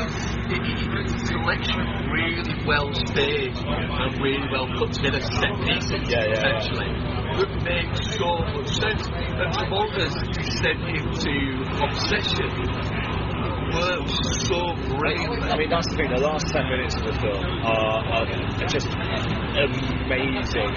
It's completely Travolta trying to do the right thing. He's trying to do the right thing. Like in the flashback sequence, he's trying to do the right thing, and he kind of gives up, and he like decides to like wallow in whatever and works for that shitty company, and then he thinks he's got another chance to do the right thing, and then he fucks that up as well. You know, and it's such a dark, horrible, sad ending. Yeah, there's no redemption for anybody. No. Everybody ends this film worse than they started. Yeah. Without question. You know, you've got Travolta, that beautiful scene where he's holding Nancy Allen. Oh my god! I mean, you've got that, and I mean, just before that, which I'd forgotten previously, the scene where it's his face and all the fireworks are going off, and it's just like red, blue, white on his face. But then that bit, and you got Donaggio's Jack and Sally thing kicking in, and it's like that. It's almost like it's rotating, and the fireworks are in the background, and he's holding it, and it's the most gorgeous, sad shot I think ever in cinema, frankly. Yeah, I can definitely see why you think that without question. Yeah, it's so. I can imagine that. I watched it on 42-inch TV and it looked incredible. I can imagine that just on the cinema screen is just. It's like if Blowout was being played on a cinema screen 100 miles radius of my house, I'd go and see it. Yeah, I would, without question, without hesitation. It's that thing of it's the sort of film where you pay, even if you've already seen it 50, 60 quid, to go and watch it on a big screen. Yeah. Because it's just an experience to watch. It looks magnificent. It is so well set. The bits of Travolta setting up sound effects just to listen to them. It's so thrilling. No, yeah, I mean, just the sequences where he's going through the minutiae, it's just incredibly procedural. But it's here's the cover. Oh, here's the cover, yeah. Oh, that is nice. That is really nice. How good is that? I'm one of those people who often thinks the criteria go a little bit too far with stuff. Because they go a bit arty as well, like you were saying with Arrow earlier on, but this is just like... I think it's just a still, you know, and like the credits in the middle, it's bloody gorgeous, you know, so... But anyway, I mean, you know, you got Nancy Allen as well, who her character on paper could have been the worst. Yeah. But she is so sweet and likeable. There's a sweetness to it, it's not particularly the character's not particularly nice or great character. No. I mean, like, she's doing some bad shit, but it kind of, like, it slightly feels like she doesn't quite know it's that bad. She's not aware of she's aware of what she's doing. She's not aware of the impact of what she's doing. Yeah. I think it's more that, certainly. Instead, and then you're dirty Dennis Franz, just he's just really greasy and slimy. And I mean, again, those scenes between him and Sally don't necessarily need to be in the film, but they just add a bit of character. Yeah, they add a bit of, like I say, a bit of bump to it, a bit more to the whole kind of aesthetic of it, etc. But they do add to building Nancy Allen's sweetness as well. Yeah, no, absolutely. And I mean, John Travolta as well. He is incredibly good in this. He is super charming and it's effortless, but you get his sadness and melancholy at the same time. You know, it's there. Yeah, you see what Travolta is. He's such a strange actor. You know, you've got that kind of that world to him, and things like Blowout and Carrie, and then, you know, later in his career things like Pulp Fiction, things like that. But he tries so hard to be unlikable. And he succeeds massively. I mean, we've had the whole Oscars thing where he was incredibly creepy. Straight up creepy. Just weird. Have you seen that you probably have, that image of him, like, staring at Benedict Cumberbatch? He's, like, sat behind him, he's like, I'm gonna eat your face off, Cumberbatch funded. But that's from last year's.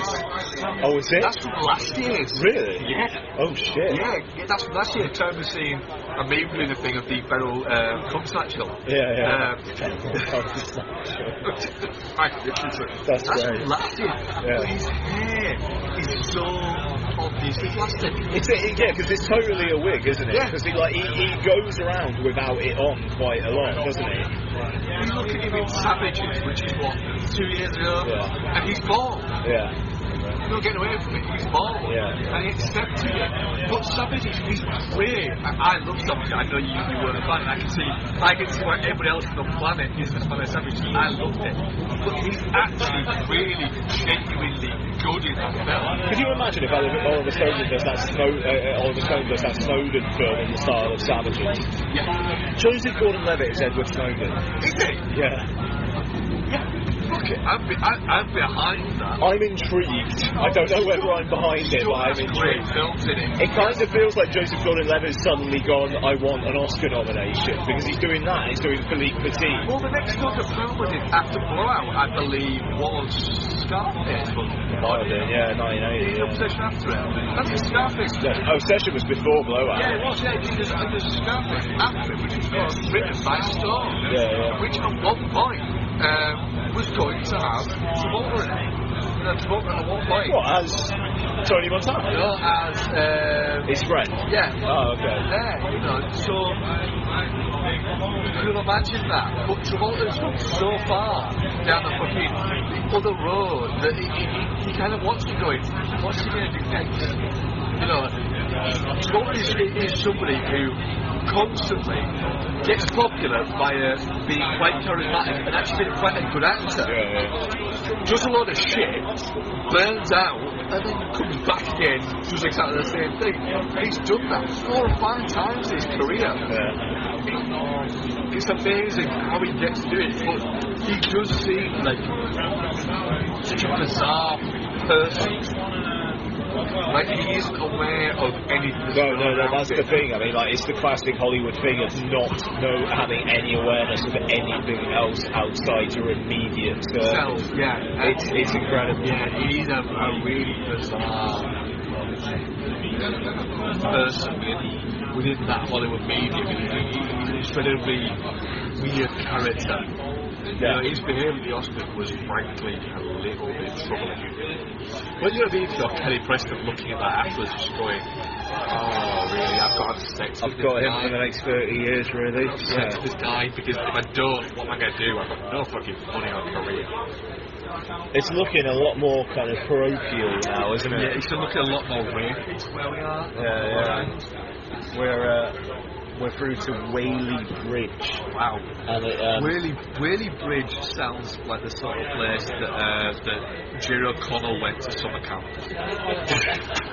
That's incredibly specific. It does, doesn't it? Be honest. This is where Jerry O'Connell went to fat camp. Definitely not shit. No, definitely not shit. Without question. It's a magnificent. You watched anything other than Aliens? Yeah, the Aliens film. No, I've not recently. I've literally watched the Alien film. What I've watched? There must be something else I've watched. I don't think I have. I watched Ouija. You watched Ouija? Yeah, what's that like? What else did you watch, Mark? I've got an Alien film. AVP and Predator.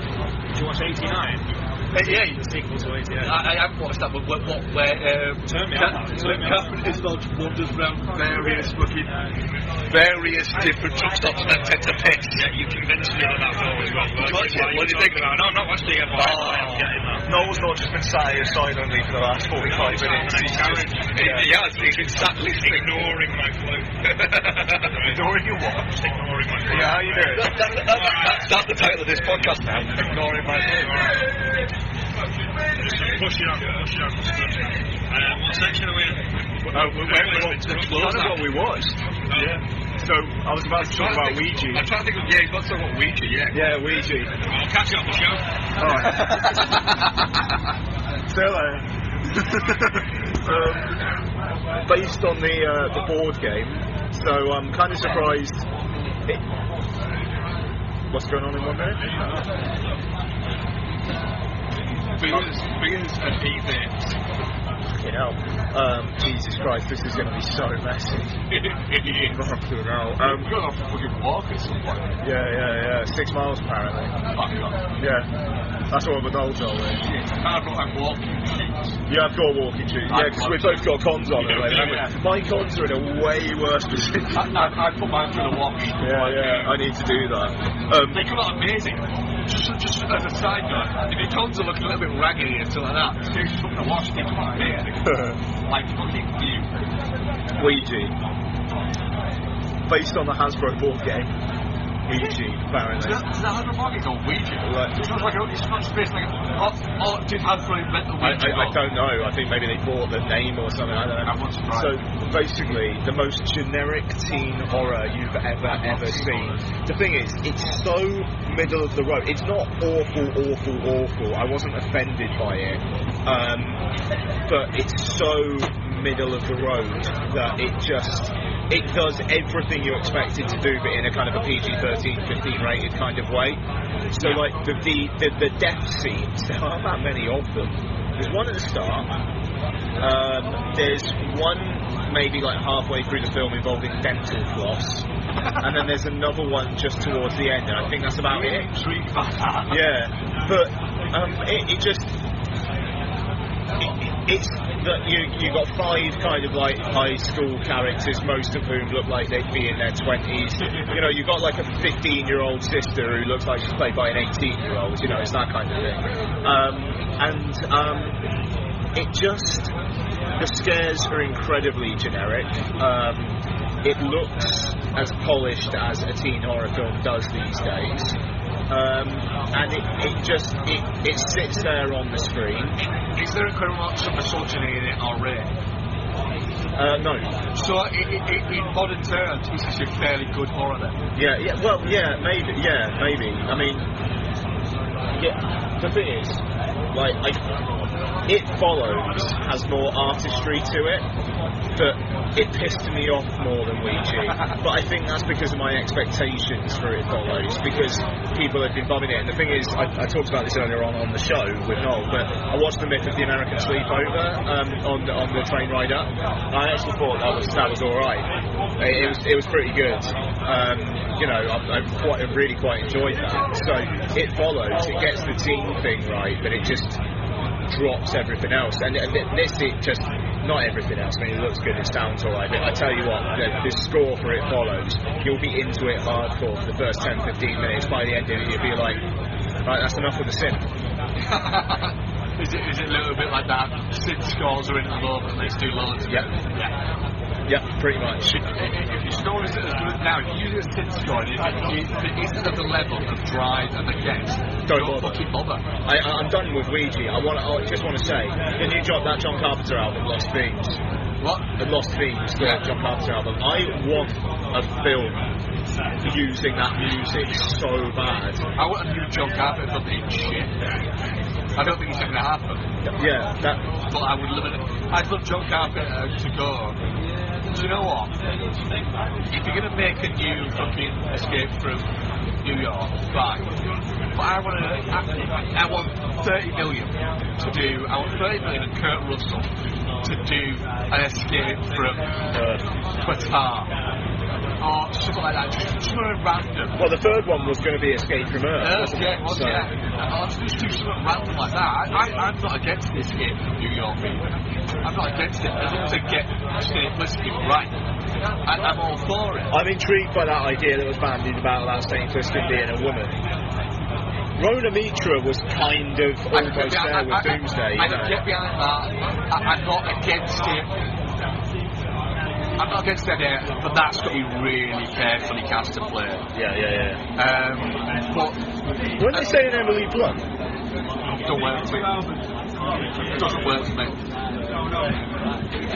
Mate, I'd watch Emily Blunt like really if she was like kicking some ass. But call me slick in a mildly clipped British accent. It doesn't work for me. Actually, what I did watch, I watched Hunger Games, Mockingjay Power. Oh, we're in a French-English place, Chapel on le Feu. Chapel on the Feu. Yeah. Have you seen Mockingjay Power? Not yet, no. You've not seen it? Yeah. Is it all about propaganda and stuff? No. It mentions it, and it would like to be. Oh, right. It's a brave choice, is what I'll say. Taking a team franchise, essentially. Hunger Games, it's a team franchise. Admittedly, it's been a very entertaining for a decent team franchise, but that's not what it is. There's nothing wrong with that. It goes really dark. Really dark. This is a bleak, incredibly dour. Any of the main characters though? Spoiler alert, no. They don't. I'm not saying that it's not setting them up to that, but they don't. But it's incredibly bleak. It's incredibly miserable.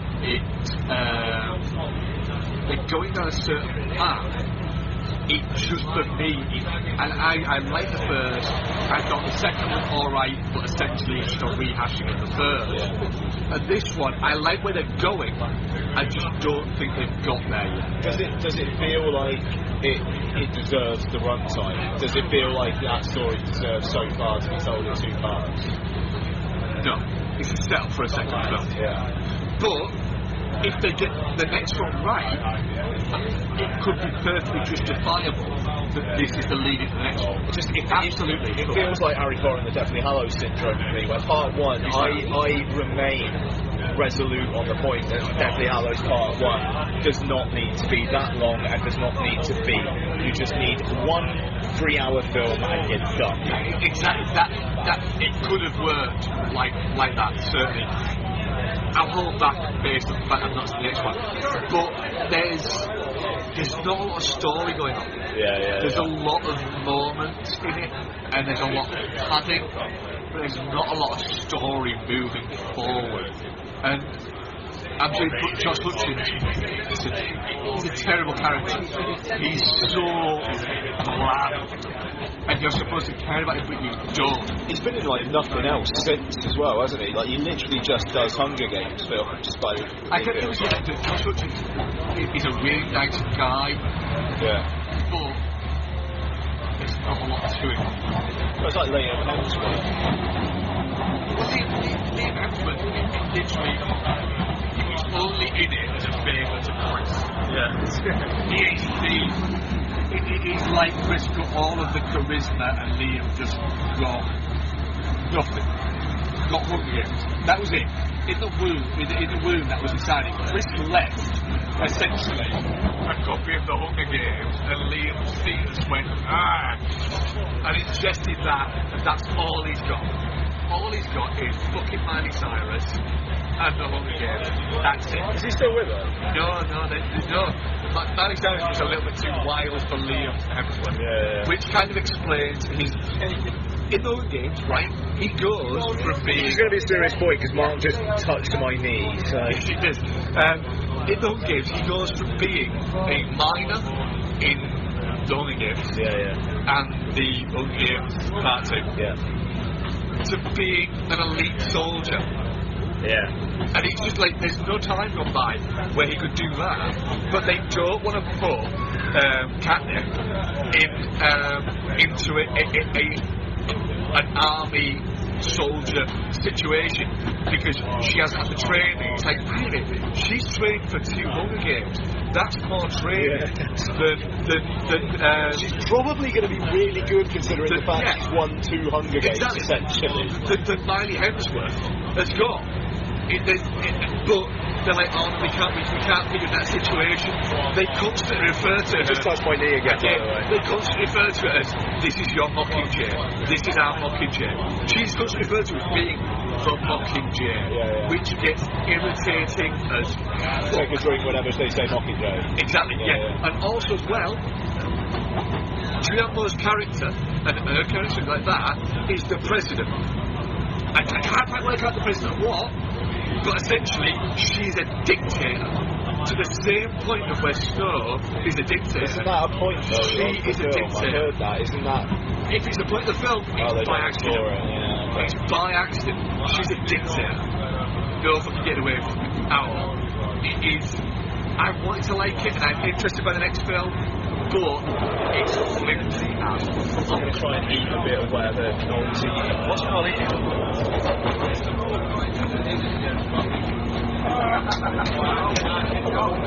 Like a large boring bird that just attracts your food. I nearly got there though, didn't I? Have you like 4 pasties in your bag or something like that? 4 pasties? How many? Oh, this was you over asleep, mate. Fair enough, then I'll let you off. Where did you get that from? Oh, so that seems got a stash of Greg's. What is that, Greg? Is the chicken fajita? Wow. In a pasty? That feels a bit wrong to me. It tastes a bit wrong. I've got to put there are many benefits babies were raised on that. Where are we now? We next stop? You get there? No. I'm going to go for a piss. Are we going to... Yeah, bye. Bye. It's a little bonus dude and a monkey thing, which Mark apparently suggested, but Mark's not here. We don't actually, to be fair, we don't know where he is. No. So, who's here? I am. Dan Auty. I am. What's your name? Jordan McGrath. There you go, and it's the first appearance on Doing the Monkey for George. Dan was on the Fright Fest coverage. I was. Probably. Talking about Green Inferno. Yeah, there you go. So yeah, Jordan. So we're on a little stag do for our friends. No, we've already done that back in the day of the podcast. Okay. Everyone knows. It's a holiday that involves walking. Mark suggested top 5 walking. Oh, you were setting up the context. I do apologise. Yeah, actually, I'm not about framing the context of the podcast. He is an actual podcaster. He was a podcaster. I'm a retired. You are. I'm back. Can you retire from a podcast? I'm back for one last job. Yeah. He was getting too old for this shit, but considering the shit isn't really very large, he's just like, I might have dabbled in this shit. Top 5 walking movies Mark suggested for some reason. Mark vetoed Lord of the Rings for some reason, probably because you could name 3 Lord of the Rings and 2 Hobbits. And 3 Hobbits? 3 Hobbits, yes. So, I mean, I don't know, have you guys actually... No, I wasn't expecting you to start recording it. It was just going to be a named pub chat, but now I feel pressured in... Stand by me. No, alright, maybe not top 5, but maybe just a discussion on walking movies. Great walking movies, okay. Well, Stand By Me. Yeah, there's a lot of walking in that film. Yep. And The Way, and what I've seen it from, I think the Martin Sheen film that you haven't seen. No, Wild, I haven't seen. Oh, I've seen Wild. Actually, I really liked Wild. Has Wild got walking in it? Yeah, there's plenty of walking. It's Reese Witherspoon, a horrible Reese Witherspoon, deciding to walk the Pacific Crest Trail to prove, to kind of like show to her dead mum that she can do something significant or impressive, basically. So she walks, and it's very good, written by Nick Hornby. Of course. And Reese Witherspoon was good in it. How To my significant chagrin. is it? More impressive than significant. Sorry. Is it significant? Well, in her life, I suppose. Like in a personal. I mean, I don't know. Like me being able to shit without blood in there is significant these days. But you know. Get that checked out. Yeah. Sorry. Get that checked out. Yeah. No. But I mean, what would that film be called? Bloodshit. Loring's Bloodshit. Loring's Bloodshit. I'll tell you after. Blood on the porcelain. Nick Hornby is as close as I've ever. Blood on the porcelain. Blood on the porcelain. Nick Hornby is as close as I've ever got to having a celebrity friend. Really? Well, I'll tell you about that afterwards. Oh. Yeah? Did you fuck his wife or No. something? That was. I mean, I generally was friends with him because we had a mutual love of the same band. Oh, right. A small American band, and we'd see each other, and I traded bootlegs with him. Bloody hell. With Chancellor McGiggs. Wow. He gave me a signed copy of 31 songs in. That's really nice of him. Returns for all these bootlegs I'd sent him. Yeah. But I haven't. But the band split up, and I no longer see him because I'm no longer ever at the same gig. Why don't you We are do Facebook friends, a reunion kind of like let's all just get together and chat about this band because they were so awesome. That'd be a big And be like, Nick, come to us. Walkabout. Oh, Walkabout, yeah, of course. Yeah, no. I'm seeing it. Great film. It's a good walking movie. Tracks. I haven't seen it. Mia Wasikowska, it's alright.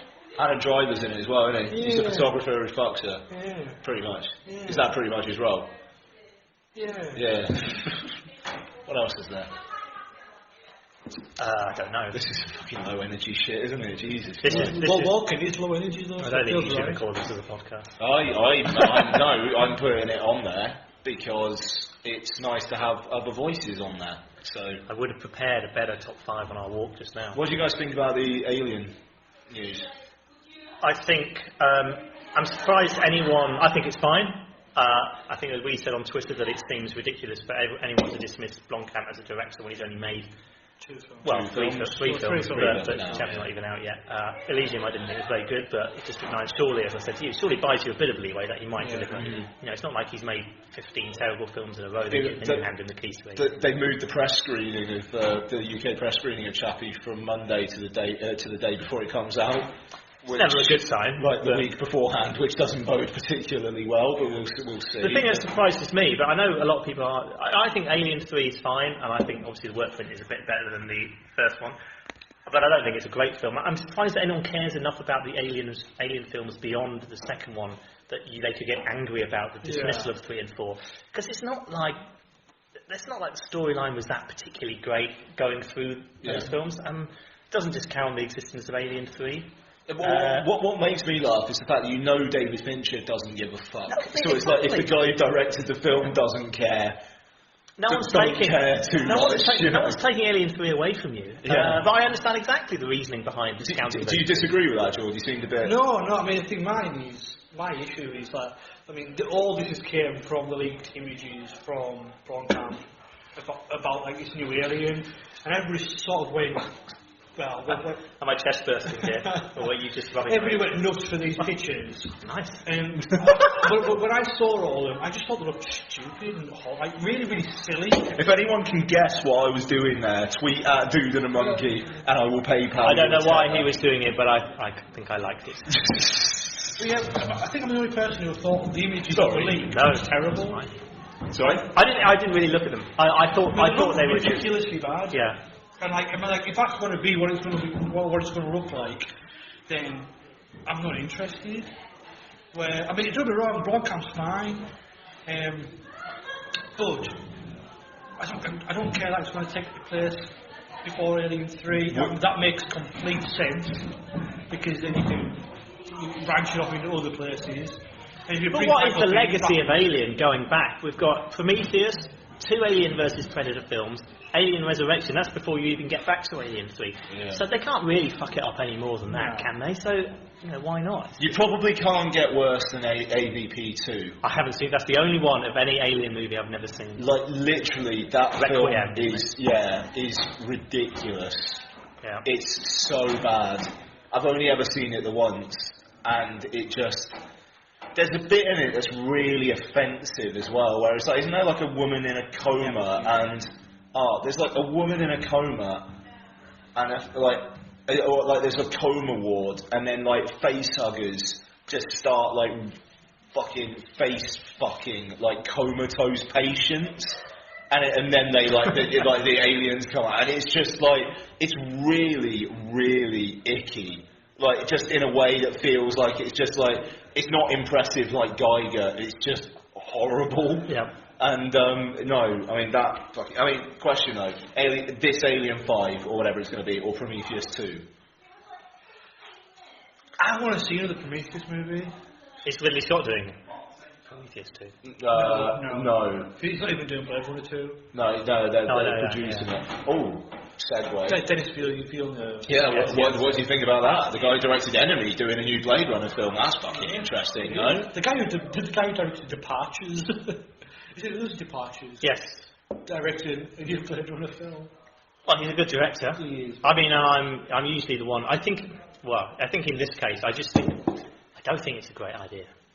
But I'm generally like, well, let's wait and see the film, and you're not taking the original away, and all that is exactly what I think. But I struggle to see how Blade Runner 2 will with Harrison Ford. What it would be. Yeah, I don't know.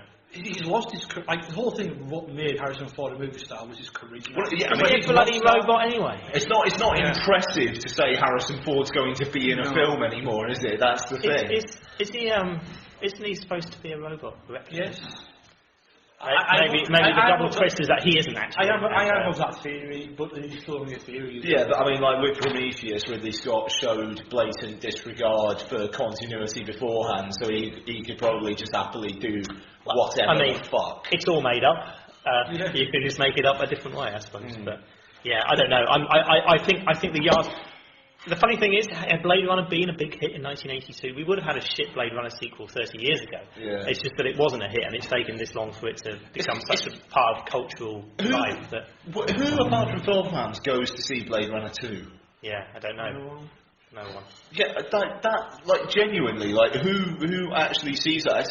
It's why the same people who went to the Total Recall remake, probably. It's why I'm a little bit worried about Mad Max Fury Road in terms of, in terms of box office. Oh, who's going to go and see it? Yeah, who's going to go and see Mad Max Fury Road apart from people on the internet, including myself, who are really into the marketing? I think if the marketing does well, because it's got a really good trailer, and if they stick that in front of something like Avengers, then a lot of people's going to see it and going to see how the epic scale of it, and that might attract them to go. But yeah, it's going to have to be that, because it's not going to, it's not going to mean anything to anyone under the age of 20, is it? I mean, you look at something like Doomsday though, and that film had a pretty anarchic trailer. Yeah. The trailer ends with the fucking guy's head flying into the fucking screen, screaming. It's not that far away, and that film did nothing. I don't know. They're going to have to pimp the living fuck out of that film and somehow make it appeal to younger audiences. And also, it's what's the certificate of it going to be? It's going to have to be a 15 or under. So if that film's an 18, it's not going to do well. It's not. But I imagine it'll be an R. You can get a lot of weird. Yeah, it'll probably be an R. It'll be an R and a 15. Yeah. Maybe one of those. Because I'd say Mad Max. The original's an 18, isn't it? That'll be a 15 now if it got done. Yeah. The second one's still an 18. But I think there's some rapey stuff in the second one, isn't there? Or was that the first one? That's the first one. With his wife and whatnot. Yeah.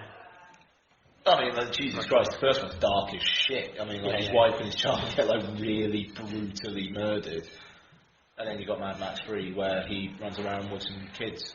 Yeah, that's the one I've only ever seen once or twice, 20 years ago. Literally though, is George Miller's co-director died halfway through, and George Miller just gave up on it basically because he was so traumatized or something. And then George Miller kind of was just, I don't think his heart was really in it, and he just kind of fucked it up. Because that's the thing, that Mad Max 3, you can split that film into two halves. The first half is a Mad Max film. The second half is Mad Max the animated series. It completely, it weirdly kiddifies it. Yep. And it's. Oh, hello. What's going on here? I think we're getting food. He's bringing the food stuff down. No, it's just preparing for the No, feast. no, fair enough. But, yeah, anyway, I think we're done. How we doing? It's the best podcast. George, do you want to say anything more? Do you want to advertise something? Yeah. Selling a car. To the 6 people who listen to this. There's the Two Shot podcast.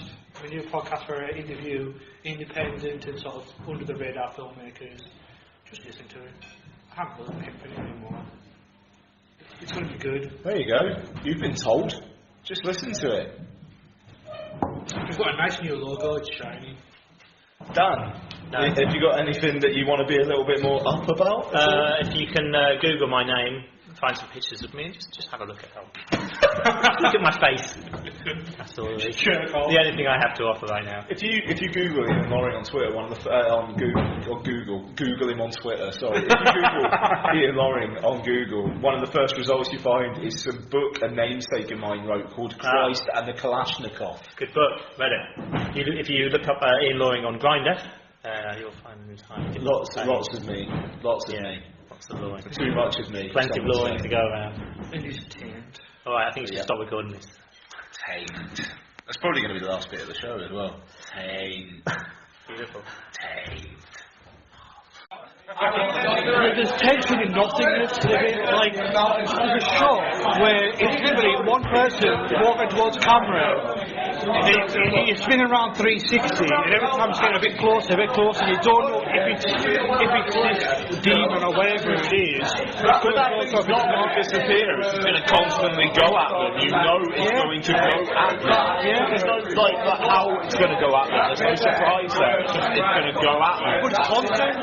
So it's like there's no killing it. But there's no tension. As soon as you see it, it's just like, right, it's going to come at them in a fucking straight line. And then even when they're... But how horrific is that? Like, that's going to chase after you for the entirety of your life unless you get rid of it. But I'm not thinking about I'm going to get this and I'm going to have this thing chasing me. It's like this is a scene in a film. This thing, I've seen it, it's going to come, and that's it. See, I've seen the bigger picture of it. Well, why? Because are you an 18-year-old girl who just fucks some random... to be fair. Alright, to be fair, George, I can see that because you do think of yourself as an 18-year-old girl.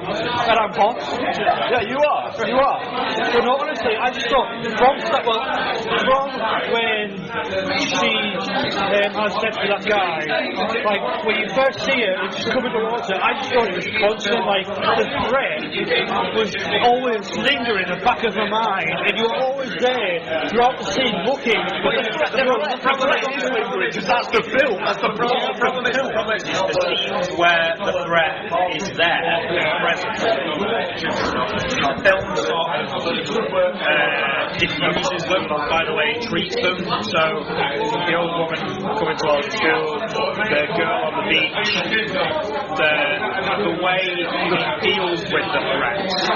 The pool one, which is retarded. The pool one is it makes them feel not very threatening. Yep. And it's not like the explanation where he kind of says, look, wherever you are, one is coming for you. Yeah. So you will buy yourself some time by going to the next stage. Yeah. By saying that, you remove any tension that's left because I don't want to get into sort of like arguing about the rules and horror rules and stuff like that. But by saying, well, just go to the next stage, and then it's going to walk in your direction. Yeah. If you are here now, it's going to walk. You don't know where. Let's say I can assume that I'm right here now. Let's say I can assume that there's one in this room.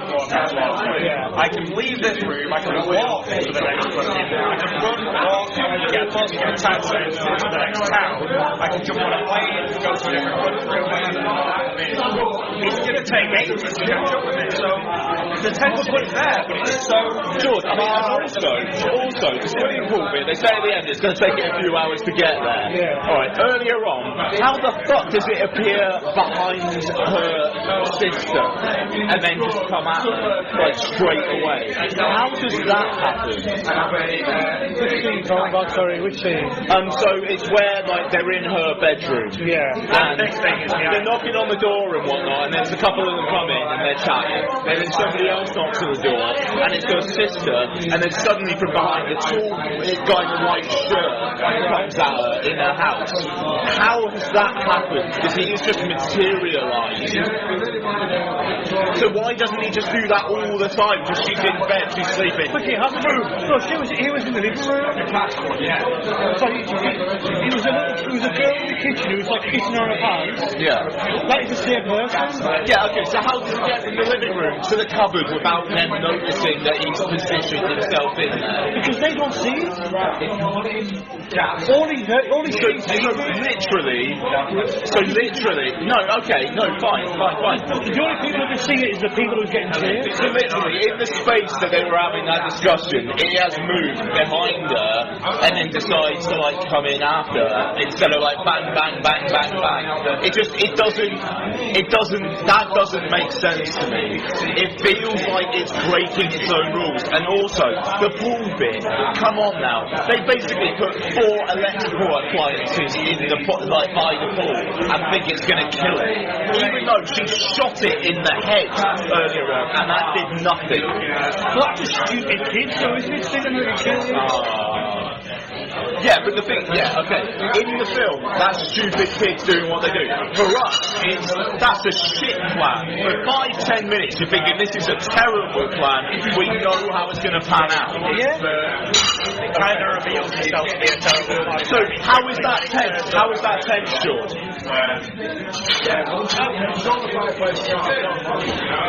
Maybe you're right with that one, but I think the film is just, it's constantly tense. I can't get above the reason of like the fact that it's always coming for you. It might be a silly thing, but like the fact that yes, you can go to the next place, but you have no idea when this thing is going to appear. But if you don't, once you've seen it once, you go very far away. Chances are it's not going to be very It's going to appear. Because you've always got in the back of your head. From a viewer point of view, we know it's going to appear. There is never any case where we don't think it's going to appear. And when it does appear, what is it going to do? It's going to walk at her. There's no variation. It's going to walk at her with a view to either fucking her, doing some weird electrocution thing, or touching her, or it's not very clear what it wants or what it does. Like, the guy gets fucking death by his mother. Yeah, but it's not clear.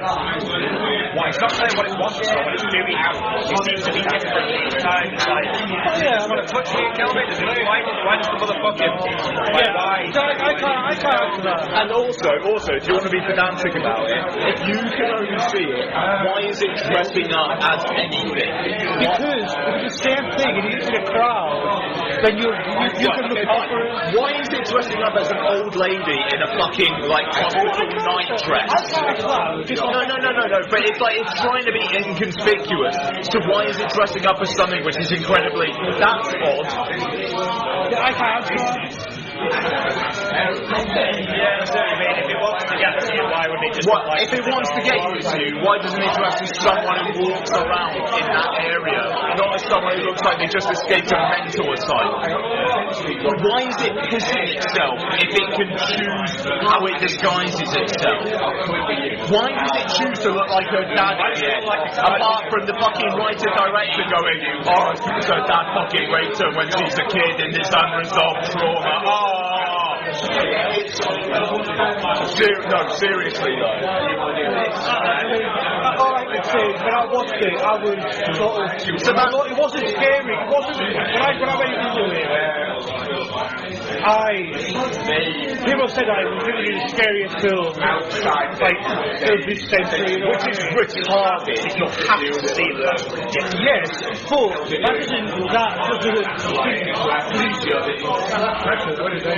I still found it incredibly unnerving, incredibly disturbing, incredibly tense. Different people find different things unnerving and tense. It's like, fair enough, if it got to you, it got to you. A certain sum someone on Facebook, I'm not going to name them, but said to me, objectively, it's really well constructed and realised. To be fair, I think you said yourself, there were a couple of points that don't quite add up. I mean, I'm not attacking you, but it's like, but there's someone saying objectively, and it's basically saying, how can you not see that this is well done? And it's like, there are various things where you can poke holes at it.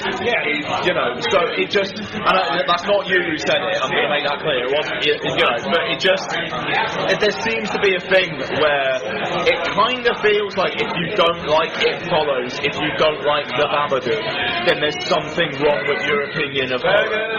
And I know that's not you. I don't like The Babadook. I think The Babadook was really overrated. The Babadook was just metaphor in a film, and the metaphor wasn't even that very good. But with It Follows, it's like, if it scares you, it scares you. That's the thing. You're not trying to convince us that it's scary. It feels like there are people trying to say, if you don't find it scary, there's actually something wrong with you. Requested no coleslaw. Oh, yeah, that's me. Thank you. I didn't shout out loud. No, that was good. Thank you. I've got the list there anyway. Another burger. There you go.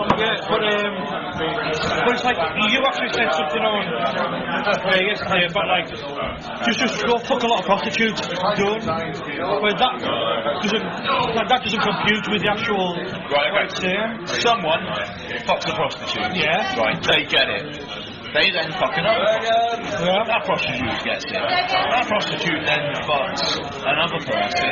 All I'm saying is the most likely scenario for passing it off. And to be fair, in the last 5 minutes, that's what that guy does. He's cruising for prostitutes. And the thing is, at the end shot, whereas the two of them in the background, you are assuming that he must have fucked a prostitute, or not. But it's buying time, that, in my eyes. It's like when she goes to the guys in the board, it's just buying time. So it's going to go to those, cool there. So so your ending of your reading of the ending is that it's inevitable? Yes. Okay, fair enough. That's the thing. The thing is, the film, I don't think it's saying it's inevitable. I think the film is saying it's open-ended. I think it's either that person is the demon or that person is the No, I understand that. Well, I think I'm thinking that's going to kill them. But like, if you want to go to a prostitute or whatever, then if you don't know that's going to come for you, you're going to be easily killed, and therefore it's going to come back to you. No, but if you're a prostitute, you probably would have fucked. Because the thing is, they say like the Greg guy, it's like 3-4 days before it happens. To be fair, that prostitute probably would have fucked someone else in that time. Yeah, but every time everything it kills, it's going to go to the next one. Even if the prostitute snags somebody else, then it's going to kill the person who snags, come back for her.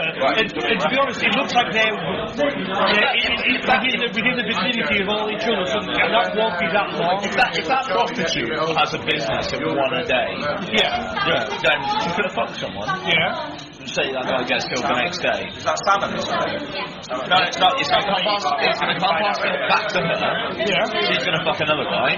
The next day, that guy gets killed. The next day, he comes back to her. She fucks another guy. It's just going to bong, bong, bong, bong, bong, bong, bong. That's a bit pedantic of what it's actually doing. No, but the thing is, the film is so bizarre the rules.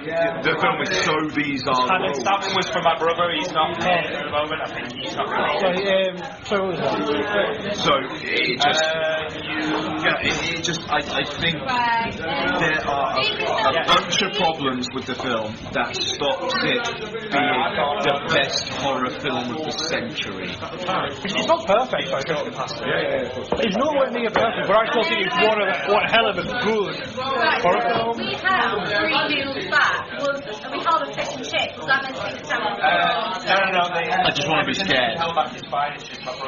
See, I don't want to. It's a horror film. But I go for disturbing and unnerving over scared. No, I want to be disturbed. I want to be unnerved. That would be awesome. There's not a moment of this film. die thing, bullshit. You know, 5 out of 5 in the Guardian. It's gonna keep you awake for days or whatever. You know, it's just But there's no film ever that kept me awake for days. no, it just. I don't get it. Anyway, food's here. We're done. I think. Anybody missing food?